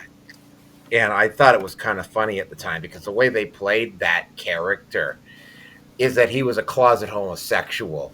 They had him being very, very effeminate and whatever. But I mean, Drawn Together was done by some rather twisted people. But it was a rather funny TV series and TV cartoon series. That's very, very clear that what's trending on television right now is to try to switch genders or switch races or whatever, because the next one we're going to be talking about is basically they're going to have a black guy playing Snape of all things. But I mean, going back to the Zelda character, oh my god damn it, it's like never in my wildest imagination, even knowing what was going on with the TV show Drawn Together, in no way did I ever picture that they would actually have a transgender male playing Princess Zelda. Like, nowhere in my possible imagination did I think that was going to happen, but that is exactly what's going to happen. I'm not even gonna candy coat it. This is what's going to happen with both Zelda and maybe not with Harry Potter. Unless the writing and all of the other issues around Zelda and Harry Potter are top notch, in which case nobody is going to care that Snape is being played by a black man, and nobody is going to care that Princess Peach is being played by a fucking trans man. You know, that they're deliberately like handicapping themselves. And by the way, the character who's playing Prince, he's taking that job away from an actual biological woman. Okay, yeah, there's a photo of him up right now on the thing, and it's like, yeah, okay, he looks better than most women. It doesn't matter. He's got a dick, okay, and even progressing to the point where, you know, that going back to that Drawn Together thing and the way they played Link as being a closeted homosexual, right? That was a cartoon series, and that was okay. Granted, it was the Cartoon Network, and that was why, like, Drawn Together was a seriously twisted fucking cartoon series. In no way did I ever actually think that they would try to pull something like this. Okay? Everybody's going to know about it. And of course, they're going to come out with the usual excuses, just like they did with The Acolyte, just like they've done with some of the TV series that have come up recently, where they're going to try to shame their audience and they're going to blame everybody but themselves for their own failures because, you know, accountability and shit. And Zelda is going to tank. Harry Potter might hold out a little bit longer if because there's a little bit more of a hardcore base for Harry Potter. But I mean, again, when I get to Harry Potter, whatever, we'll discuss that. But I mean, the whole situation with Zelda is that, I mean, it's sort of like, you know, like, what the fuck were they thinking? Now, going into the Harry Potter thing, okay, like, I listened to all 7 of the books. There are multiple references in the book that describe Professor Snape as having a pale, sallow complexion. It is mentioned numerous times. Now, if you wanted to throw in a black character into that series, I mean, you probably would have almost been better off, say, having him be Voldemort, or what the hell's the name of the head of Hogwarts? He would have almost been better off having a black character play even Hagrid might have been a better idea. But Snape, of all the people they had to pick, they had to go and pick Snape, right? Like there are multiple. There, like, you know, the guy. It's like, yeah, there's they could have had a black woman play McGonagall. They could have had somebody playing, you know, like literally anybody but Snape. But they picked Snape, right? And I'm like, you know, and it's, yeah. So unless this, like, I'm gonna be curious how they're going to have the black actor who plays Snape come up with a pale, sallow complexion. Like, yeah, I'm gonna be all ears on that one because, like I say, I got a picture of the guy posted up now. I mean, you might have been. Here's the thing, too. They didn't just pick any black guy. They picked a dark-skinned black guy, right? If they had picked, say, a lighter-skinned African black guy, they might have been able to pull it off. But if you take a look at the photo of this guy right now, like, you know, pale and sallow do not, like, slimy whites, like slimy skin, pale and sallow do not come up with this guy, right? Now, I have seen black actors successfully play characters with pale, sallow skin, right? For instance, Chappelle used to play this white weatherman at one time, and he actually did a very good job of it. Thing is, though, Chappelle had a lighter skin tone, right? The lore on Snape is very, very well established. You know, like, you could have had the actor on the left play anybody else, but they had to go and pick Snape. You know, and it's like, again, right, is it possible that they're going to be able to, that the writing and all of the other aspects of the movie or the TV series are going to be able to compensate for this shortcoming? It's possible, but to date, I have yet to see, except with the Barbie movie and with Handmaid's Tale, when you start switching genders of characters, when you start switching races of characters, you know, like, you start getting into trouble, right? And it's like, you can play the race card all you want, right? I mean, yeah, they could have had this actor on the left here. They could have had him play head of Hogwarts, and it would have been much more believable than have him play Professor fucking Snape, right? Because, again, Snape has a very specific description about him in the books, and it, you know, McGonagall. Why can I not remember the head of Hogwarts? I forgot his name too. He was that wizard guy, wasn't he? He was the gay dude.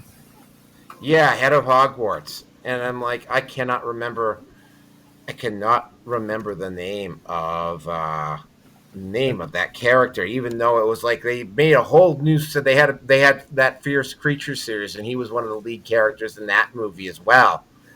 I cannot remember. Every time you say snake, I think of Lucchini. The snake. What in the hell is the name? Not Dolores Umbridge, Severus Snape. What the hell is the guy's name? I cannot. Dumbledore, yeah. Yeah, Dumbledore. They could have had a black guy play Dumbledore, and it would have actually been a very interesting idea, but nope, they had to go with Snape, right? And it's going to backfire. They're going to play the race card. They're going to do all of this stuff, and it's sort of like, yeah, go look at the books. Books are very clear at describing what Snape looked like, right? They could have had him play Dumbledore. In fact, I think he would have been a rather interesting choice to play Dumbledore. but they didn't want to do that. And like, I mean, the Zelda situation, it's like, oh my fucking god. I mean, yeah, even allowing for the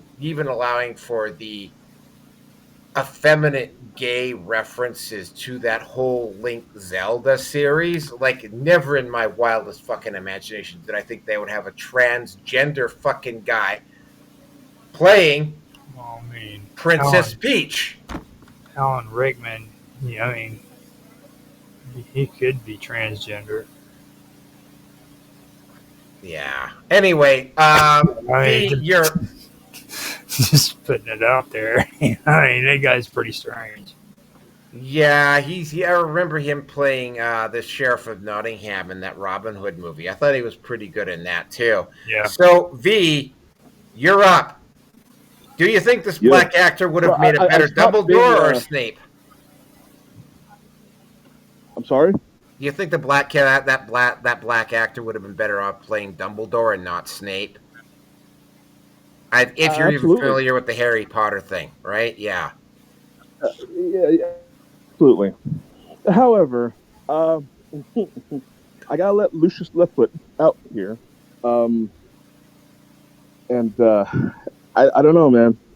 Hearing you and took the role of an actual biological woman, it's like I'm thinking back to myself, 70, 80 years ago. That black guy took a white man's job. It's like, I don't know. I think we need to be a little bit more progressive here. I mean, everybody needs to eat. Everybody needs to have a roof over their head, pay their bills. Okay, if you're an actor, I mean, as an actor, you don't really get to choose. Most actors, I would say, you don't get to choose the gigs that you get. You get what you get. So if they're there to fill someone else's agenda, I mean, I don't know. Hate the game, don't hate the player.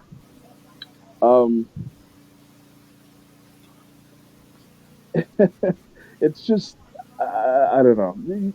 You've always known my stand. Well, again, it's not. It's not so much about. It's the fact that they picked Snape. I mean, the guy could have played Dumbledore, and it would have probably been a lot less of a stir about that. Like, I mean, they took a guy, and I know because I've listened. I've listened to all of the Harry Potter books. Okay, like Snape has a very specific description about him, which is going to be very, very difficult for any black guy to fucking pull off. But you know why they're doing it though, right? Yeah. Oh, I know exactly why they're doing it. Yeah. They're running out of straight dudes. I mean, Hollywood has been doing this thing where they're trying to soften, quote unquote, soften the image, not so quote unquote terrifying. Which this concept that just blows my mind. But supposedly, I don't know, we're all threatening to white people, and they just need to soften the image. And so they're putting black men in many gay roles or beta male roles or geek that they can. So I mean, there's a spectrum of people and all people. Yeah, I mean, I'm not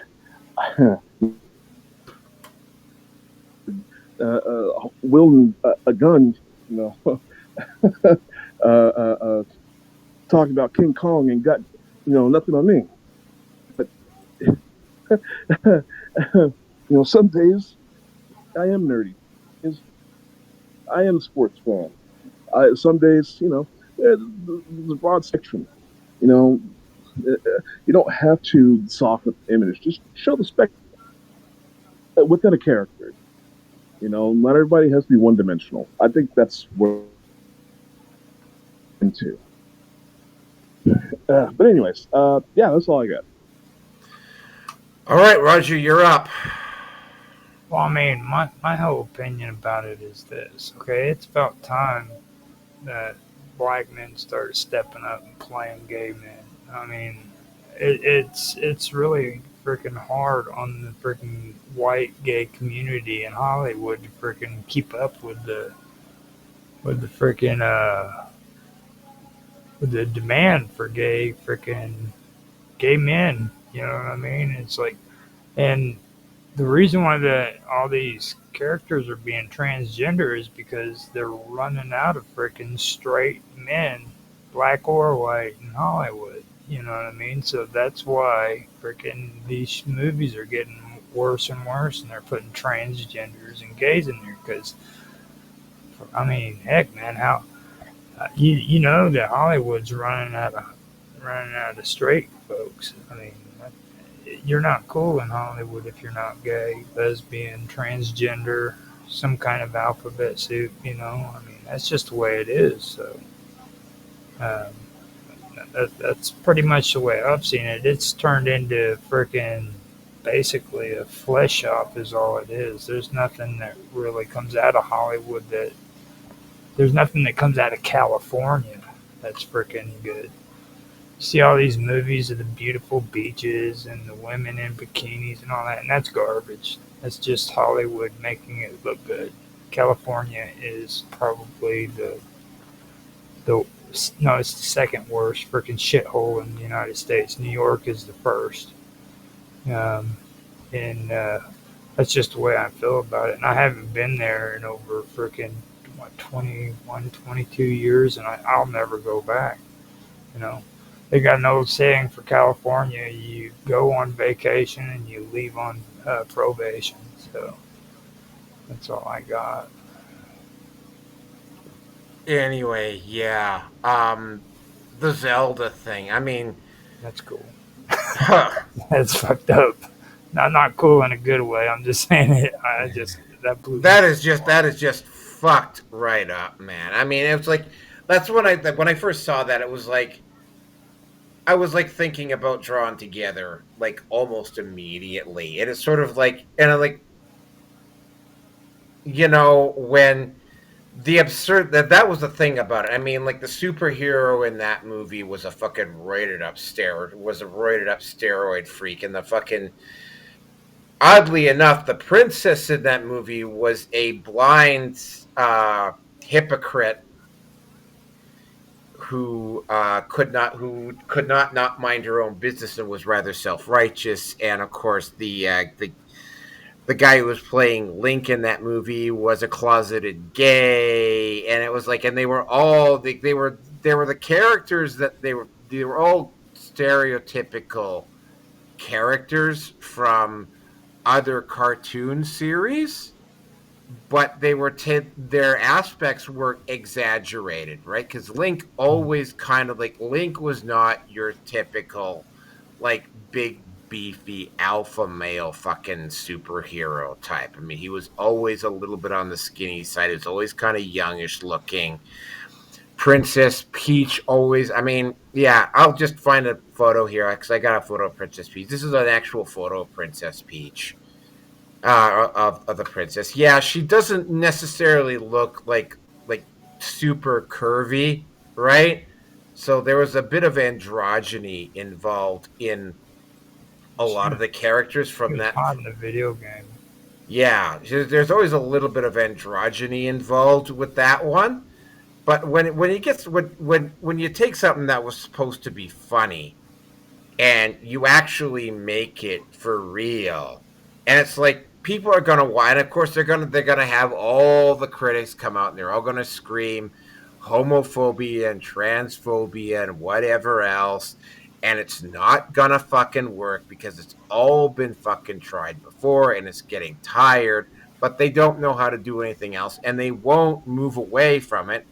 And what's eventually going to happen, in fact, it is starting to happen. I'm shocked that it hasn't happened already. Is that you're going to start getting one of two things is going to happen, right? You're going to get an alternate, just like how you're getting with the mainstream media, where you're getting alt media, and you're gonna get alt Hollywood, like especially as the internet starts to get really big and YouTube really starts to lose its market share. And I got to emphasize this: YouTube is going to lose its market share at some point, right?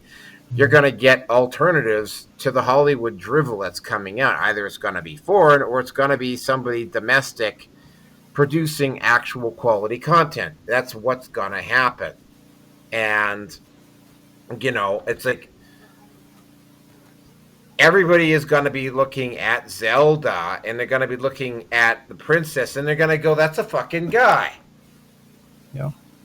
It's like this, it's got like, that's going to be, and the louder they scream about it, the more people are going to know it. And they're going to look at it, that's a fucking guy, right? And it's going to be a segment of the population that's just going to go, especially given what's going on now, you're just going to look at that and go, I don't want to fucking see a show about two fucking gay guys, right? Even though Zelda is a female and is playing a woman, it's not going to matter.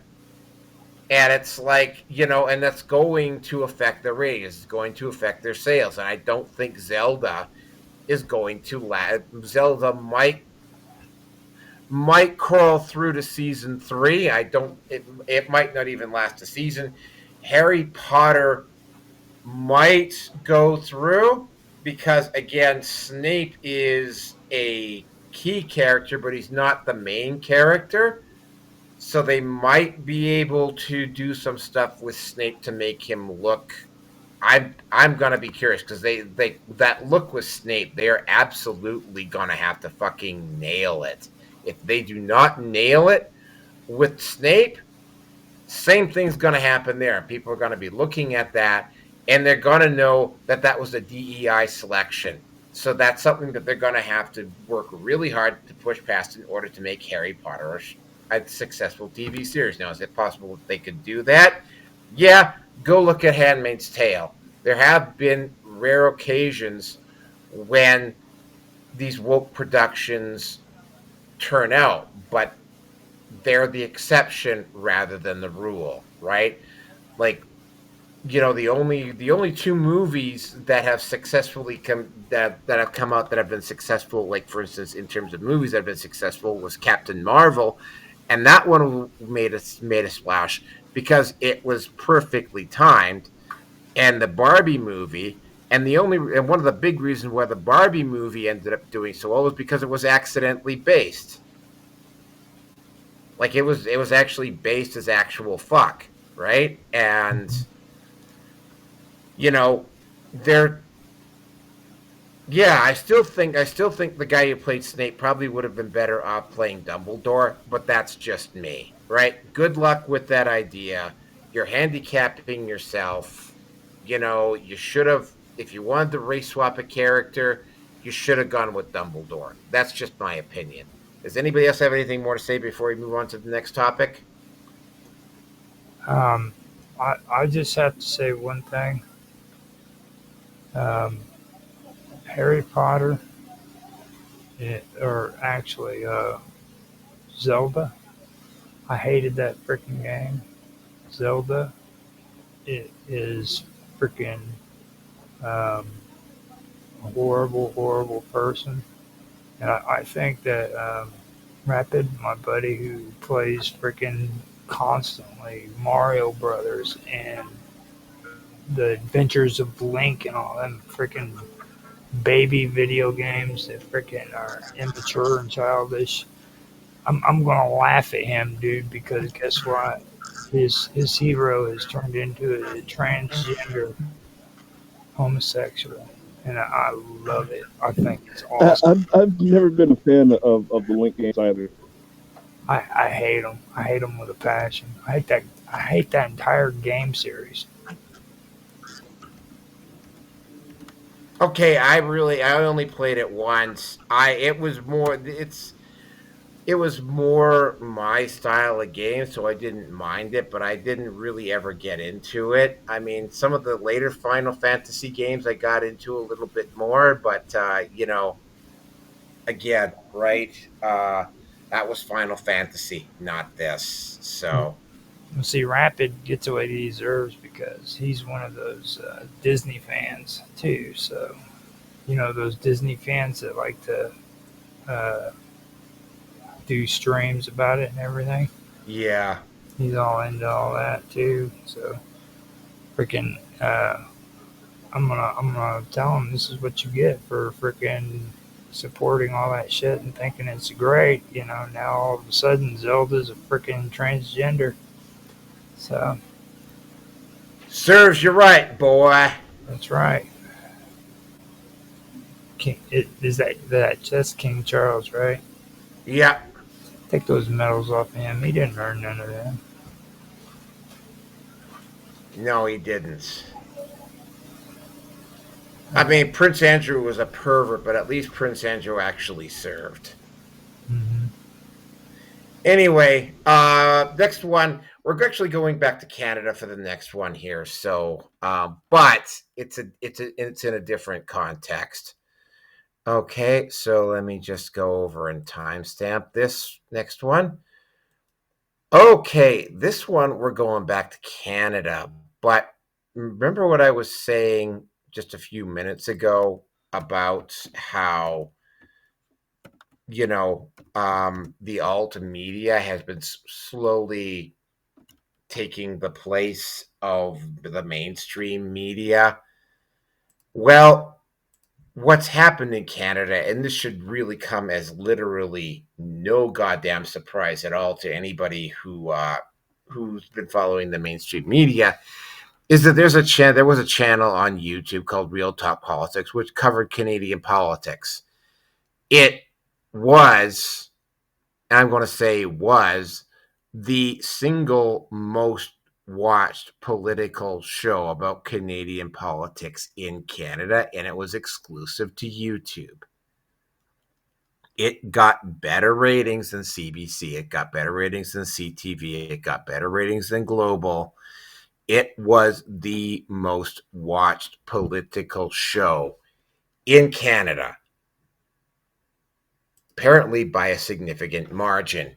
CBC got their fucking panties in a knot. They went out and they did an expose, and then they went crying like little fucking bitches to YouTube, and they got Real Clear Politics taken off of YouTube for no apparent reason, like no specific reason given.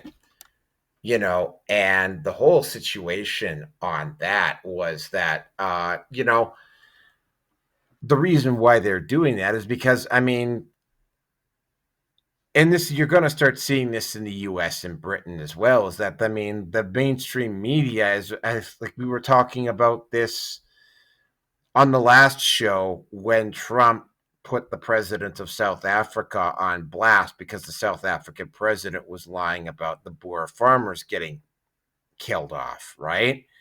And the mainstream media was basically saying, oh, Trump lied, as though Trump wasn't lying, right? And the same thing is happening. And again, specifically ABC News really took a serious hit because they chose to double down on it.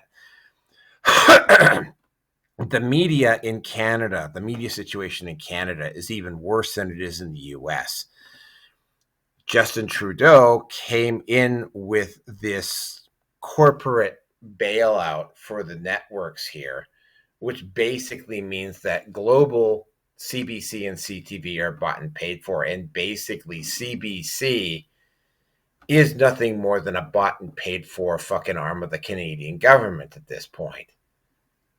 Although I will still watch CBC, especially since the Oilers are in the finals this year again. I'll probably be watching CBC Sports for the Stanley Cup finals. The whole situation is that, I mean, they just removed Real Talk Clear Politics, Real Talk Politics, or whatever it's called, because it was running a narrative that was generally counter to what the government propaganda was running, and it was getting, because it was doing a better job a couple of people sitting around a table talking about politics were doing a better job than the studios in Canada were in covering the politics. And it finally caught up to them. They got their panties in and whatnot, and they had YouTube run block for them. And again, YouTube is also culpable for this as well, because YouTube now has got to, every time YouTube does this, their credibility takes a hit. And yeah, their credibility is taking another hit here, because now they've got to, like, they just did this. They didn't give any explanation. They didn't give a story. They didn't even try. They just basically took the channel down. No explanation given. And it reeks of desperation, because all CBC has effectively done now is, first of all, this channel is going to go over to Rumble, and basically the same thing is going to happen with that channel that got taken down to YouTube. That's happened to me. They're going to go over to Rumble, and they're going to get back everything they lost in about half the time, and their channel is going to eventually be bigger on Rumble. And in Rumble, again, is going to get bigger at some point. Now, I don't know what YouTube's current share of the market for the video viewing market is in North America, but I'm having to imagine it used to be like, just a few years ago, it was like 97%, and it was like, I heard 85 here about a year ago. So it's gotta be dropping off. Like, it might be just a little over 80% right now. And, here's the curious thing about that, because when I go looking, Google tries to bury that information.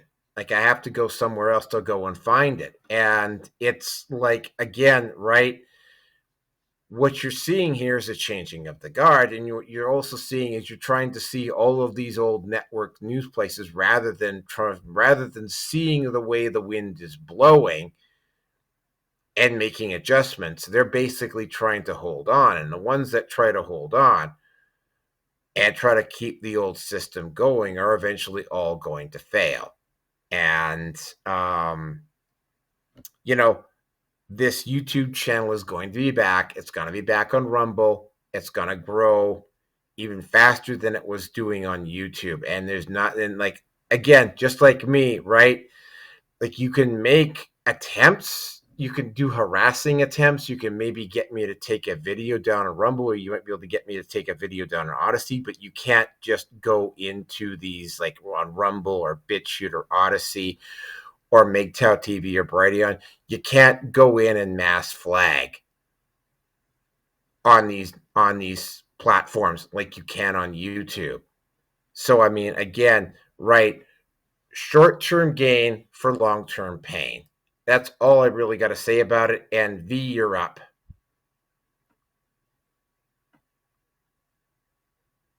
Real Talk Politiks is the name of the V. V.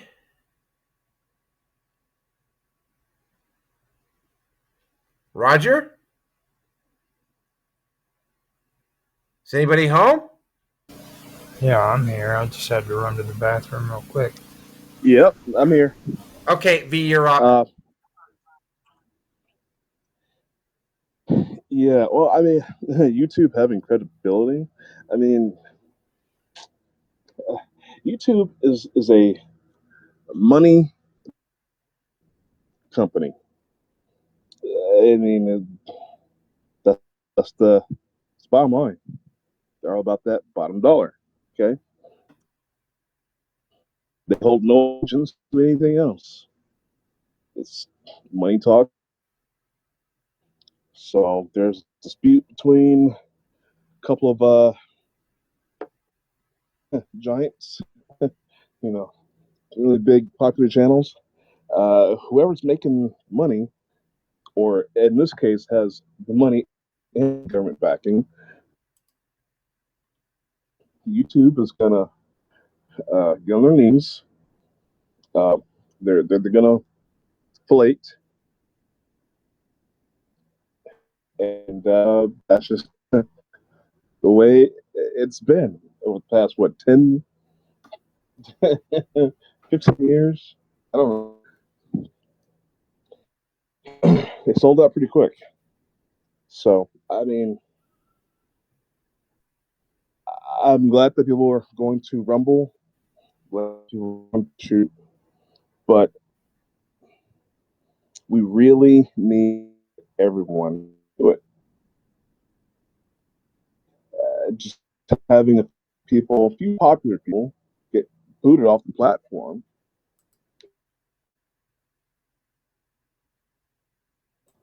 We need to start just in drove.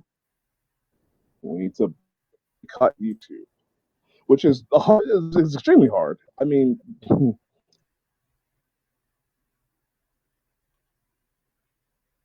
I don't know. I was 12.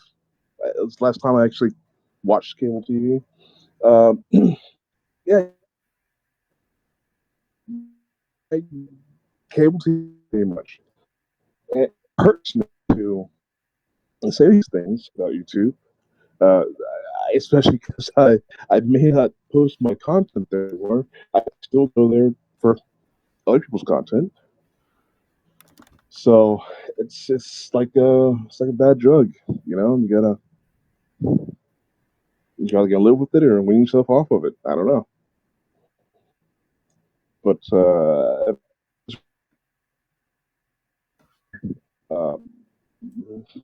I don't know. Maybe they could.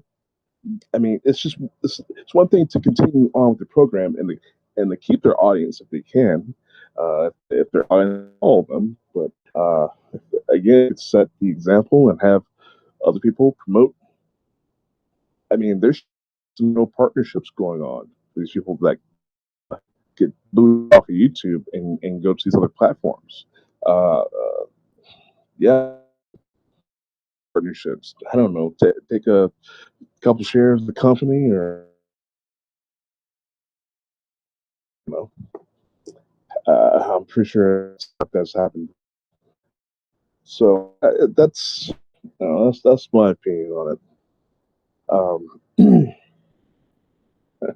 Yeah,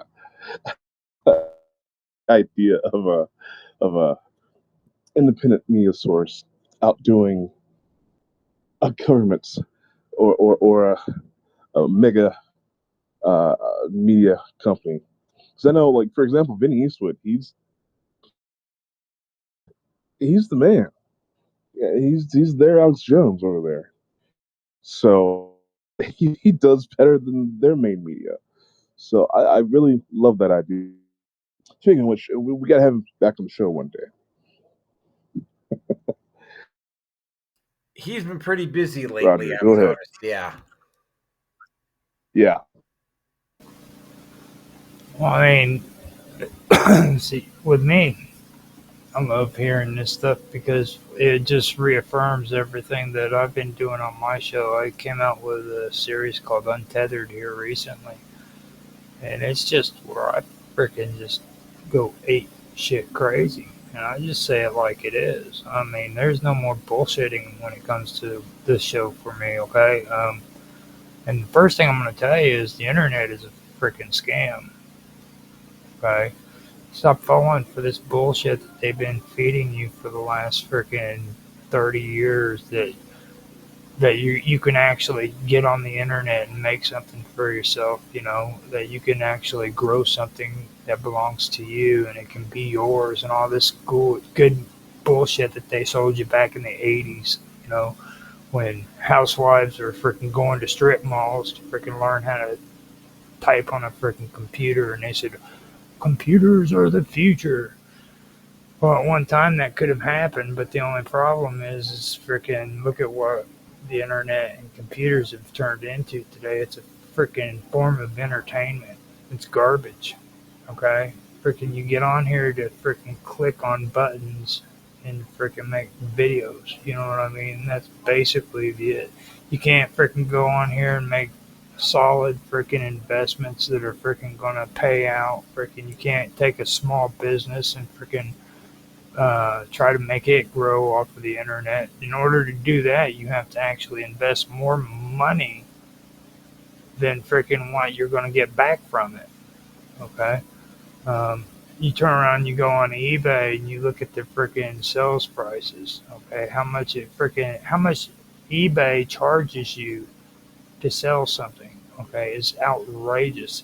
They are always going to get one up on you, and when you do sell something, it's going to freaking, you're just going to barely make a profit. And this is the way it is in everything, not just entertainment like YouTube and all these platforms, but like eBay or freaking getting on any of these other platforms when it comes to selling merchandise or trying to freaking create your own website. To set up a website, you even have to pay to freaking get an address, okay, a URL to host your own freaking server. Everything you have to pay for all that shit. And here in the United States, they tax us for it. That's the most amazing part about it. We get taxed for that service, and we're the only country, I believe, who actually does it. That actually taxes you for how many people come onto your websites.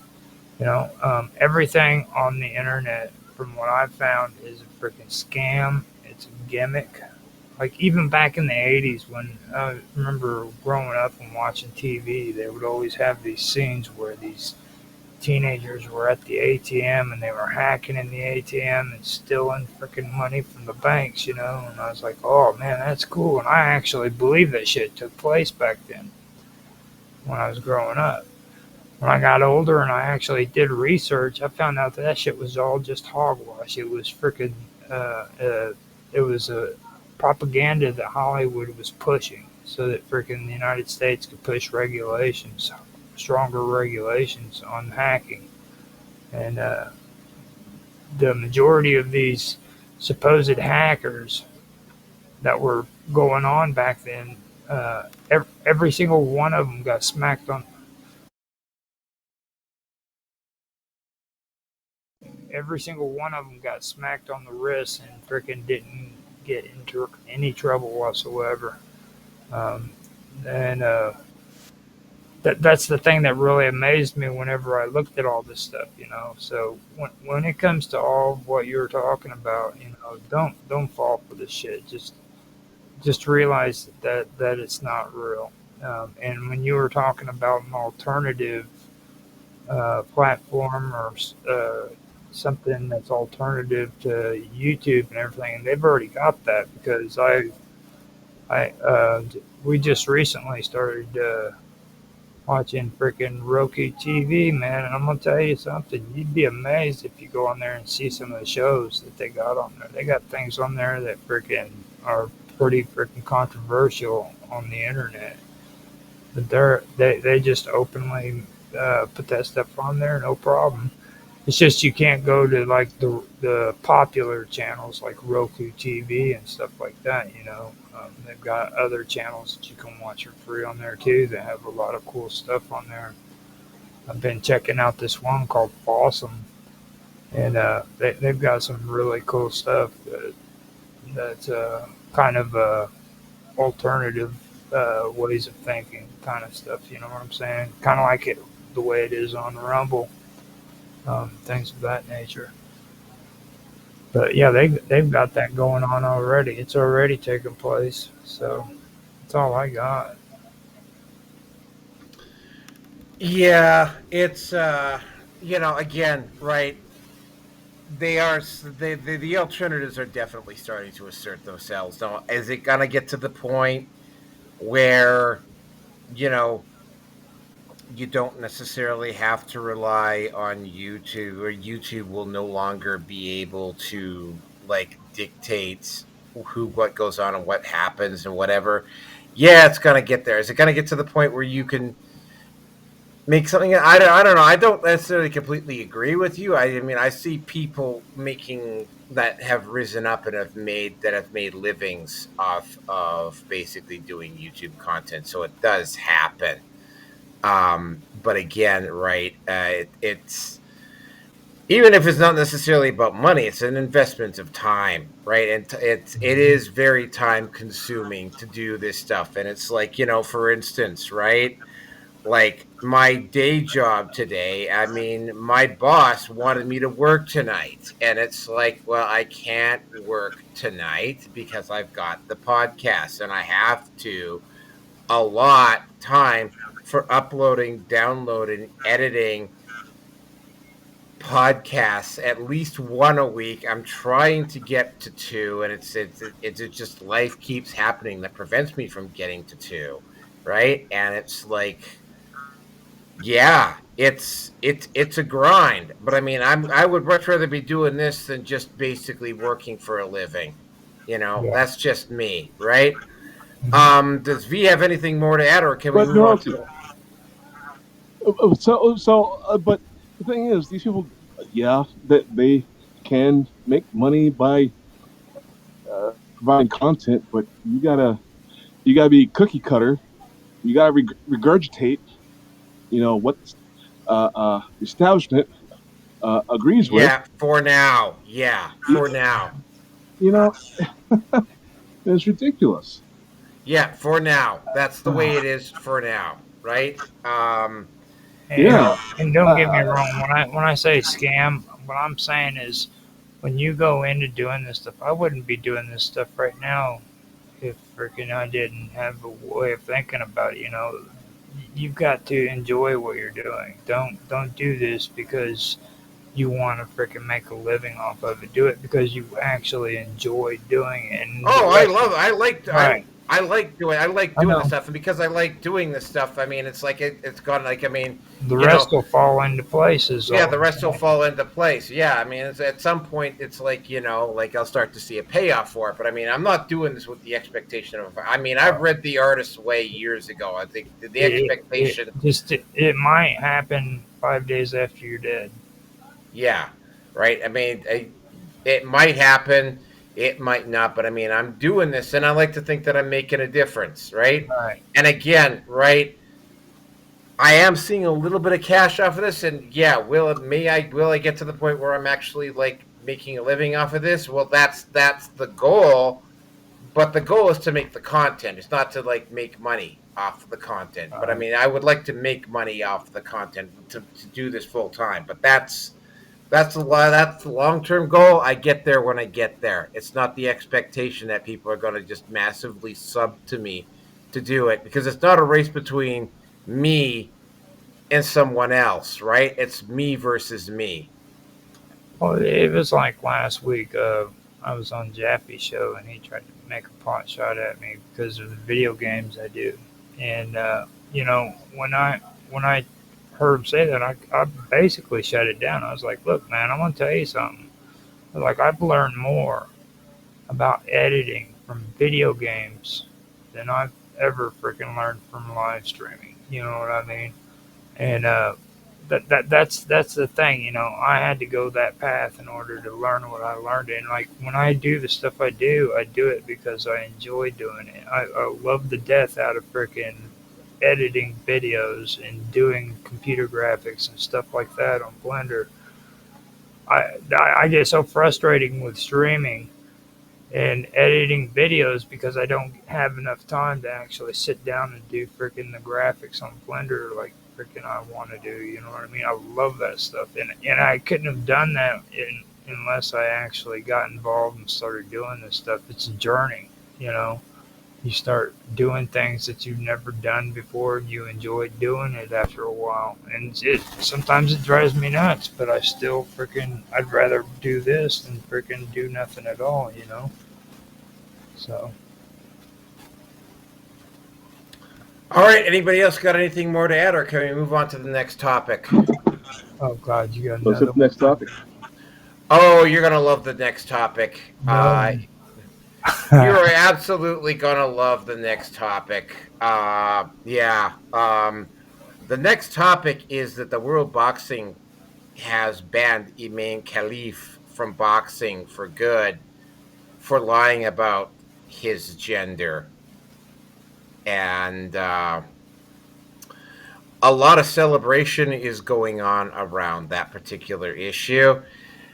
I mean, I can remember individuals like literally fucking doubling down about Imam Khalif, and it's like it's a man taking away athletic opportunities from women, right? And it's like, oh no, he's got this genetic condition. He's actually a woman, and blah blah blah blah blah. Well, no, he's not, right? And the Olympic, and we all, because we covered that whole thing at the Paris Olympics, especially that opening ceremony. I'm going to say this about that opening ceremony at the Olympics in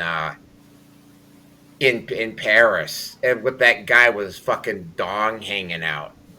Like, I saw the opening shot of that particular show, and here's the thing, because I know this because I work in I've worked in the film industry. With productions like this, they plan out every single shot. Like every single shot. So there is no way that guy's dong could not have been fucking inserted in there. There's no way that could have just been an wardrobe malfunction or an accidental shot, right? That was specifically done on purpose, which was why YouTube fought so hard to block any information about that particular shot. Why they were blocking people from sharing it on YouTube, right? Because it's like, if you know how the film industry works and you know how these events are planned out, like every single camera is like that. So I mean, yeah, that whole Paris Olympics thing was just an absolute debacle. They had that Taiwanese boxer and they had Imam Khalif. Oh yeah, by the way, they also had the sexual predator that was allowed to compete there as well. Actually, two of them, right? It was just an app, and of course, the issue with the transportation and the sleeping facilities, and like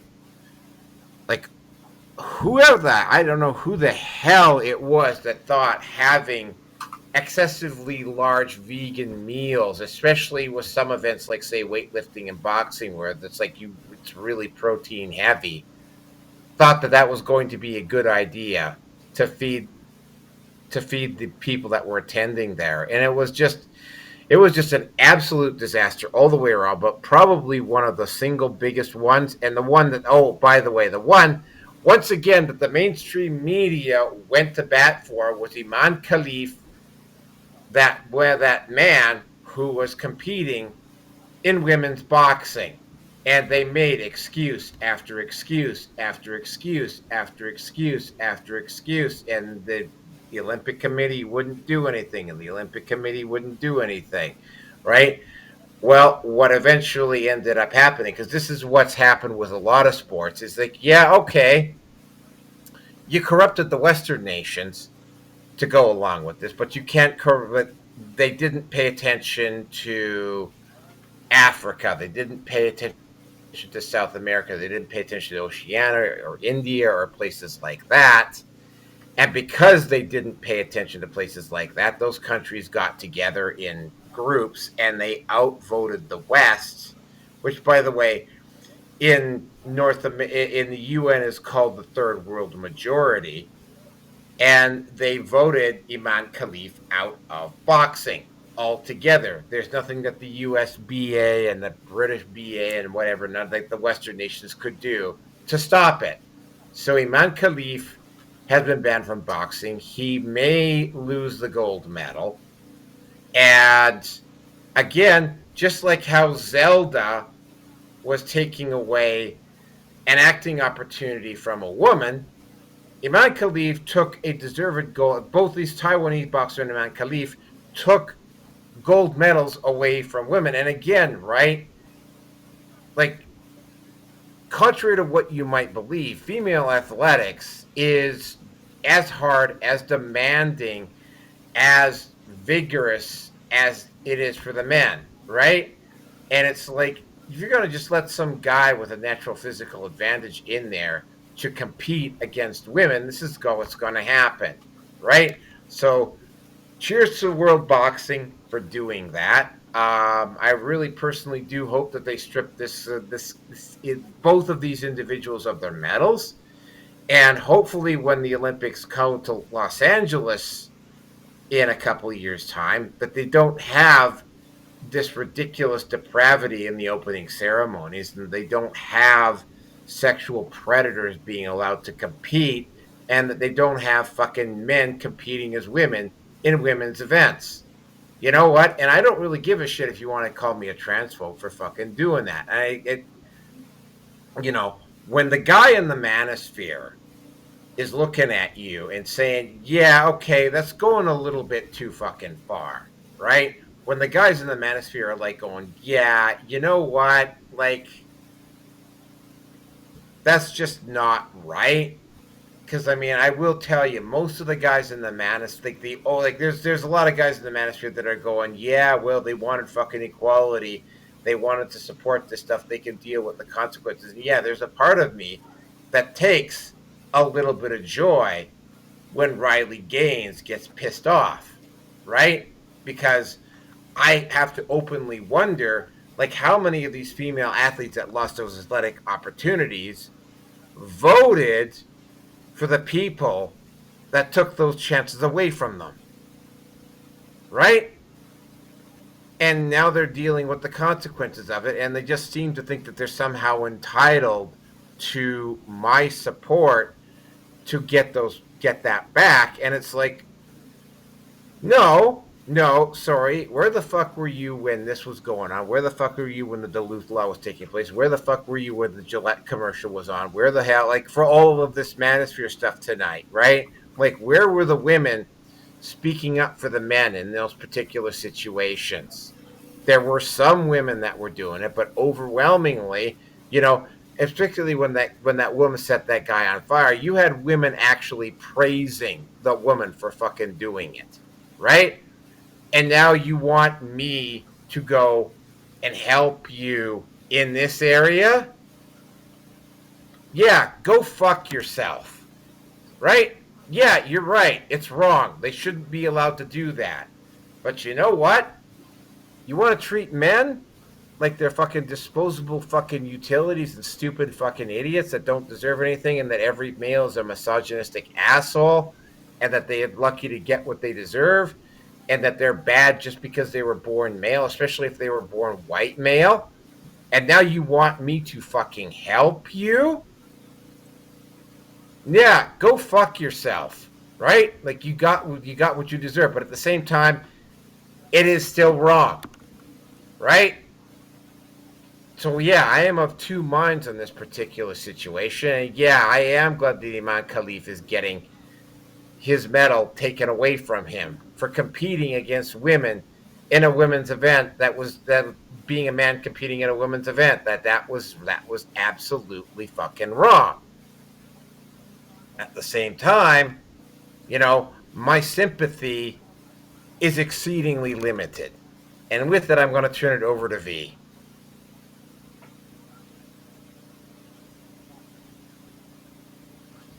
I think you said it all. You're very passionate about this. Yeah. Oh, it is. My sympathy is exceedingly limited on this. How do you follow that shit? You know what I'm saying? I mean, seriously, like, you say all that stuff, and then you're like, your turn. It's like, well, I mean, yeah, it is. My sympathy is extremely limited. I was going to ask you if some trans person peed in your cereal this morning. Though, I mean, we talked about this before. You got to be in your league. You can't be taking opportunities from other women. You're destroying, like, the history of sports. When you do that, what real champion was supposed to have been in your that you stole. I think that's really, really crappy. People should not be doing that. I mean, you could be taking someone's greatest moment, the greatest feeling that they'll ever have in their life, just stealing it, because you're a weirdo. Yeah, no. And I think on top of it, really, these people should be, I don't want to say arrested, but they should be put into hospitals for observation. When they do this kind of stuff to other people.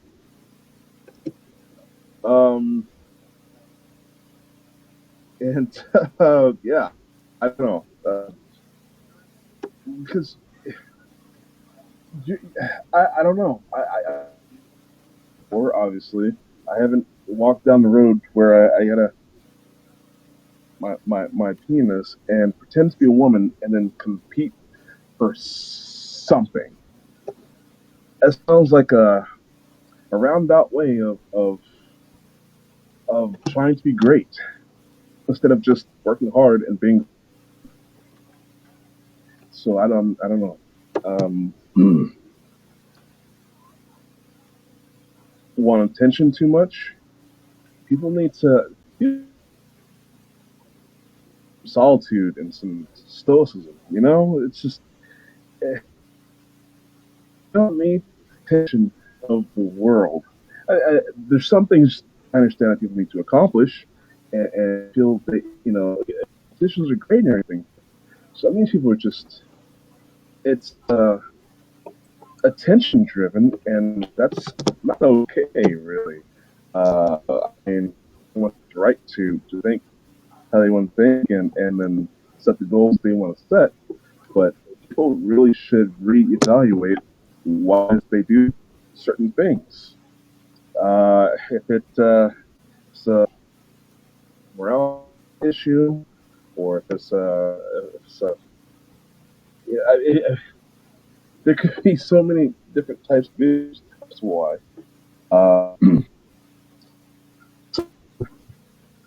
Needs attention. I myself,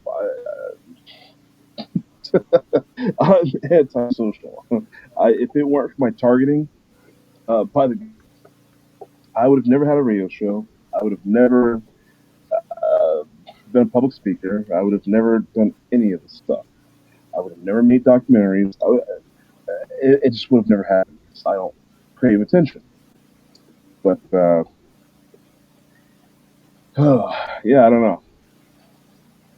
When I call these people weirdos, it's not because they're trans, but it's because of the fact that I think, me personally, in my own opinion, people that do weird things and go all out for attention, I think they're probably misdiagnosing themselves, and they need something else in their lives, perhaps. Who knows? I don't know. Every case would be different. So I'm not going to generalize. But that's just sort of an opinion that sits in the back of my mind when I see and hear this kind of stuff. So, anyways, I had really nothing to carry you with, but that's just a little spiel to add to it. So, yeah, Roger, go ahead. Like, Naroki keeps forgetting that I'm the one that actually said that shit, because I'm the one who gets on his show all the time, and I say, well, freaking, you need to let them just punch them bitches in the fucking mouth, dude. Make them fucking cry, dude. It's like, if you're stupid enough to step in the ring with a freaking man, then you deserve to get your ass whooped. And then they want to walk away with tears in their eyes and crying and, oh, I got hurt, so I'm so hurt. They're the ones that said, oh, we need to freaking be proactive. We need to be progressive. We need to be this, and all these good woke freaking words, you know what I mean? And now freaking that a man is sitting in the ring whooping your ass, you're going to freaking cry like a baby and freaking climb out of the ring, and that's what men's been saying. Men have been saying this stuff for a long time. I was told freaking that, you know what, you never put your hand on a woman, dude, freaking ever. You know what I mean? Now freaking people think that that's sexist. If you tell your kid freaking you don't freaking put your hands on a girl, freaking you're being sexist, and that's insane. That's retarded. You know what I mean? Um, I turn around and I freaking I said that because it's the truth. I mean, what I was also told when I was growing up is if you let a woman hit you freaking once, maybe twice, but after that second time, dude, freaking you freaking knock her ass on the fucking ground, dude. You fucking do it one time and that's it. Because freaking if they're gonna step up to you and freaking hit you, dude, freaking and not give and stop, freaking that means that freaking they're not gonna fucking stop and you hit them one time and that's it. You leave them alone. And that was back when I was a kid. Now that I'm an adult, I would never freaking do that. But you know, even that today, man, is freaking just all whacked out. Like freaking people don't even know what you're supposed to do and what you're not supposed to do.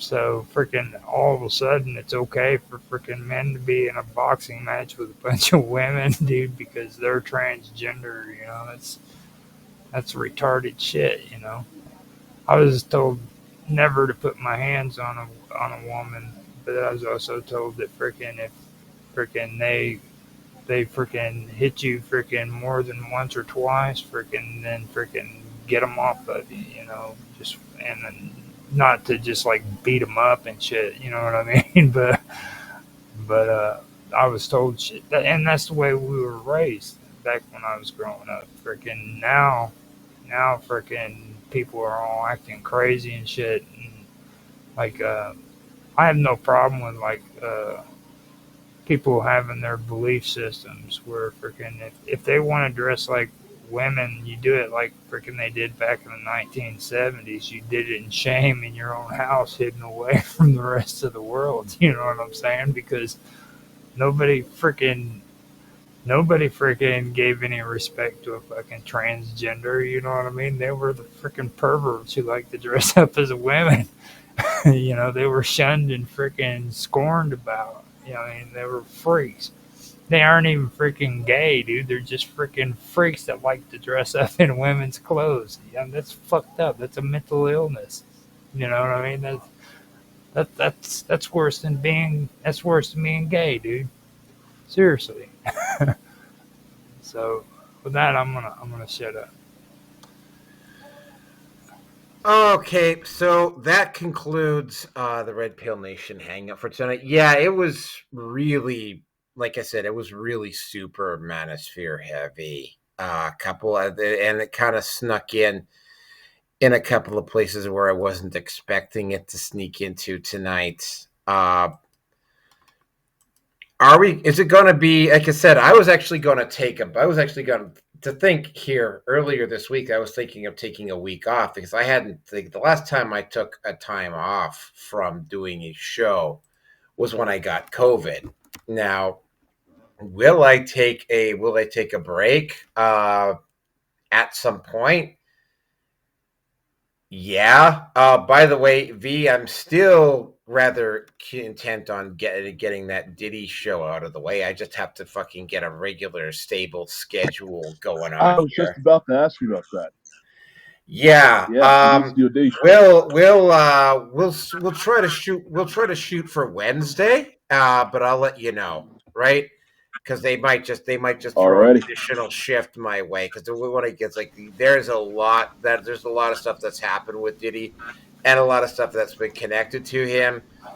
Oh, I was wrong too about Diddy about the receipt thing. I wanted to correct that because I said it on a couple of shows I've been on before. I want to retract something. The receipt wasn't real.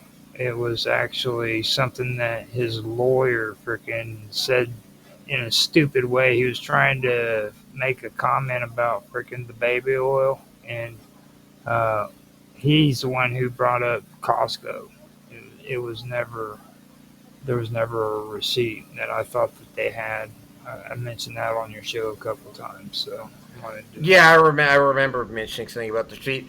Anyway, as of right now, and I can't believe we are 444 shows deep in. I mean, wow. It's like I say, it takes dedication to get that many shows behind you. Guys, subscribe. Go support me on my Patreon. Yeah. I will start working on getting a new subscribe star up here at some point. And I am going to start working on getting my stuff monetized a little bit. Don't forget to, tinfoil hats are us. Just remember to call in and scream out, "They're not going to get me!" to get 10% off on your order. Like I said, they got to all styles, all shapes, even stuff for the family pet. And of course, the newest the newest model of car. Yes, the Fagwar 6969. That's right. Comes in hot pink, powder blue, and 18 shades of brown. It's totally powered by the MAGA Spur generator, and it's got a special vibrational attachment for the ladies. That's right, the Fagwar 6969, available at electric car stores everywhere. That is it for tonight, folks. I hope you enjoyed the show.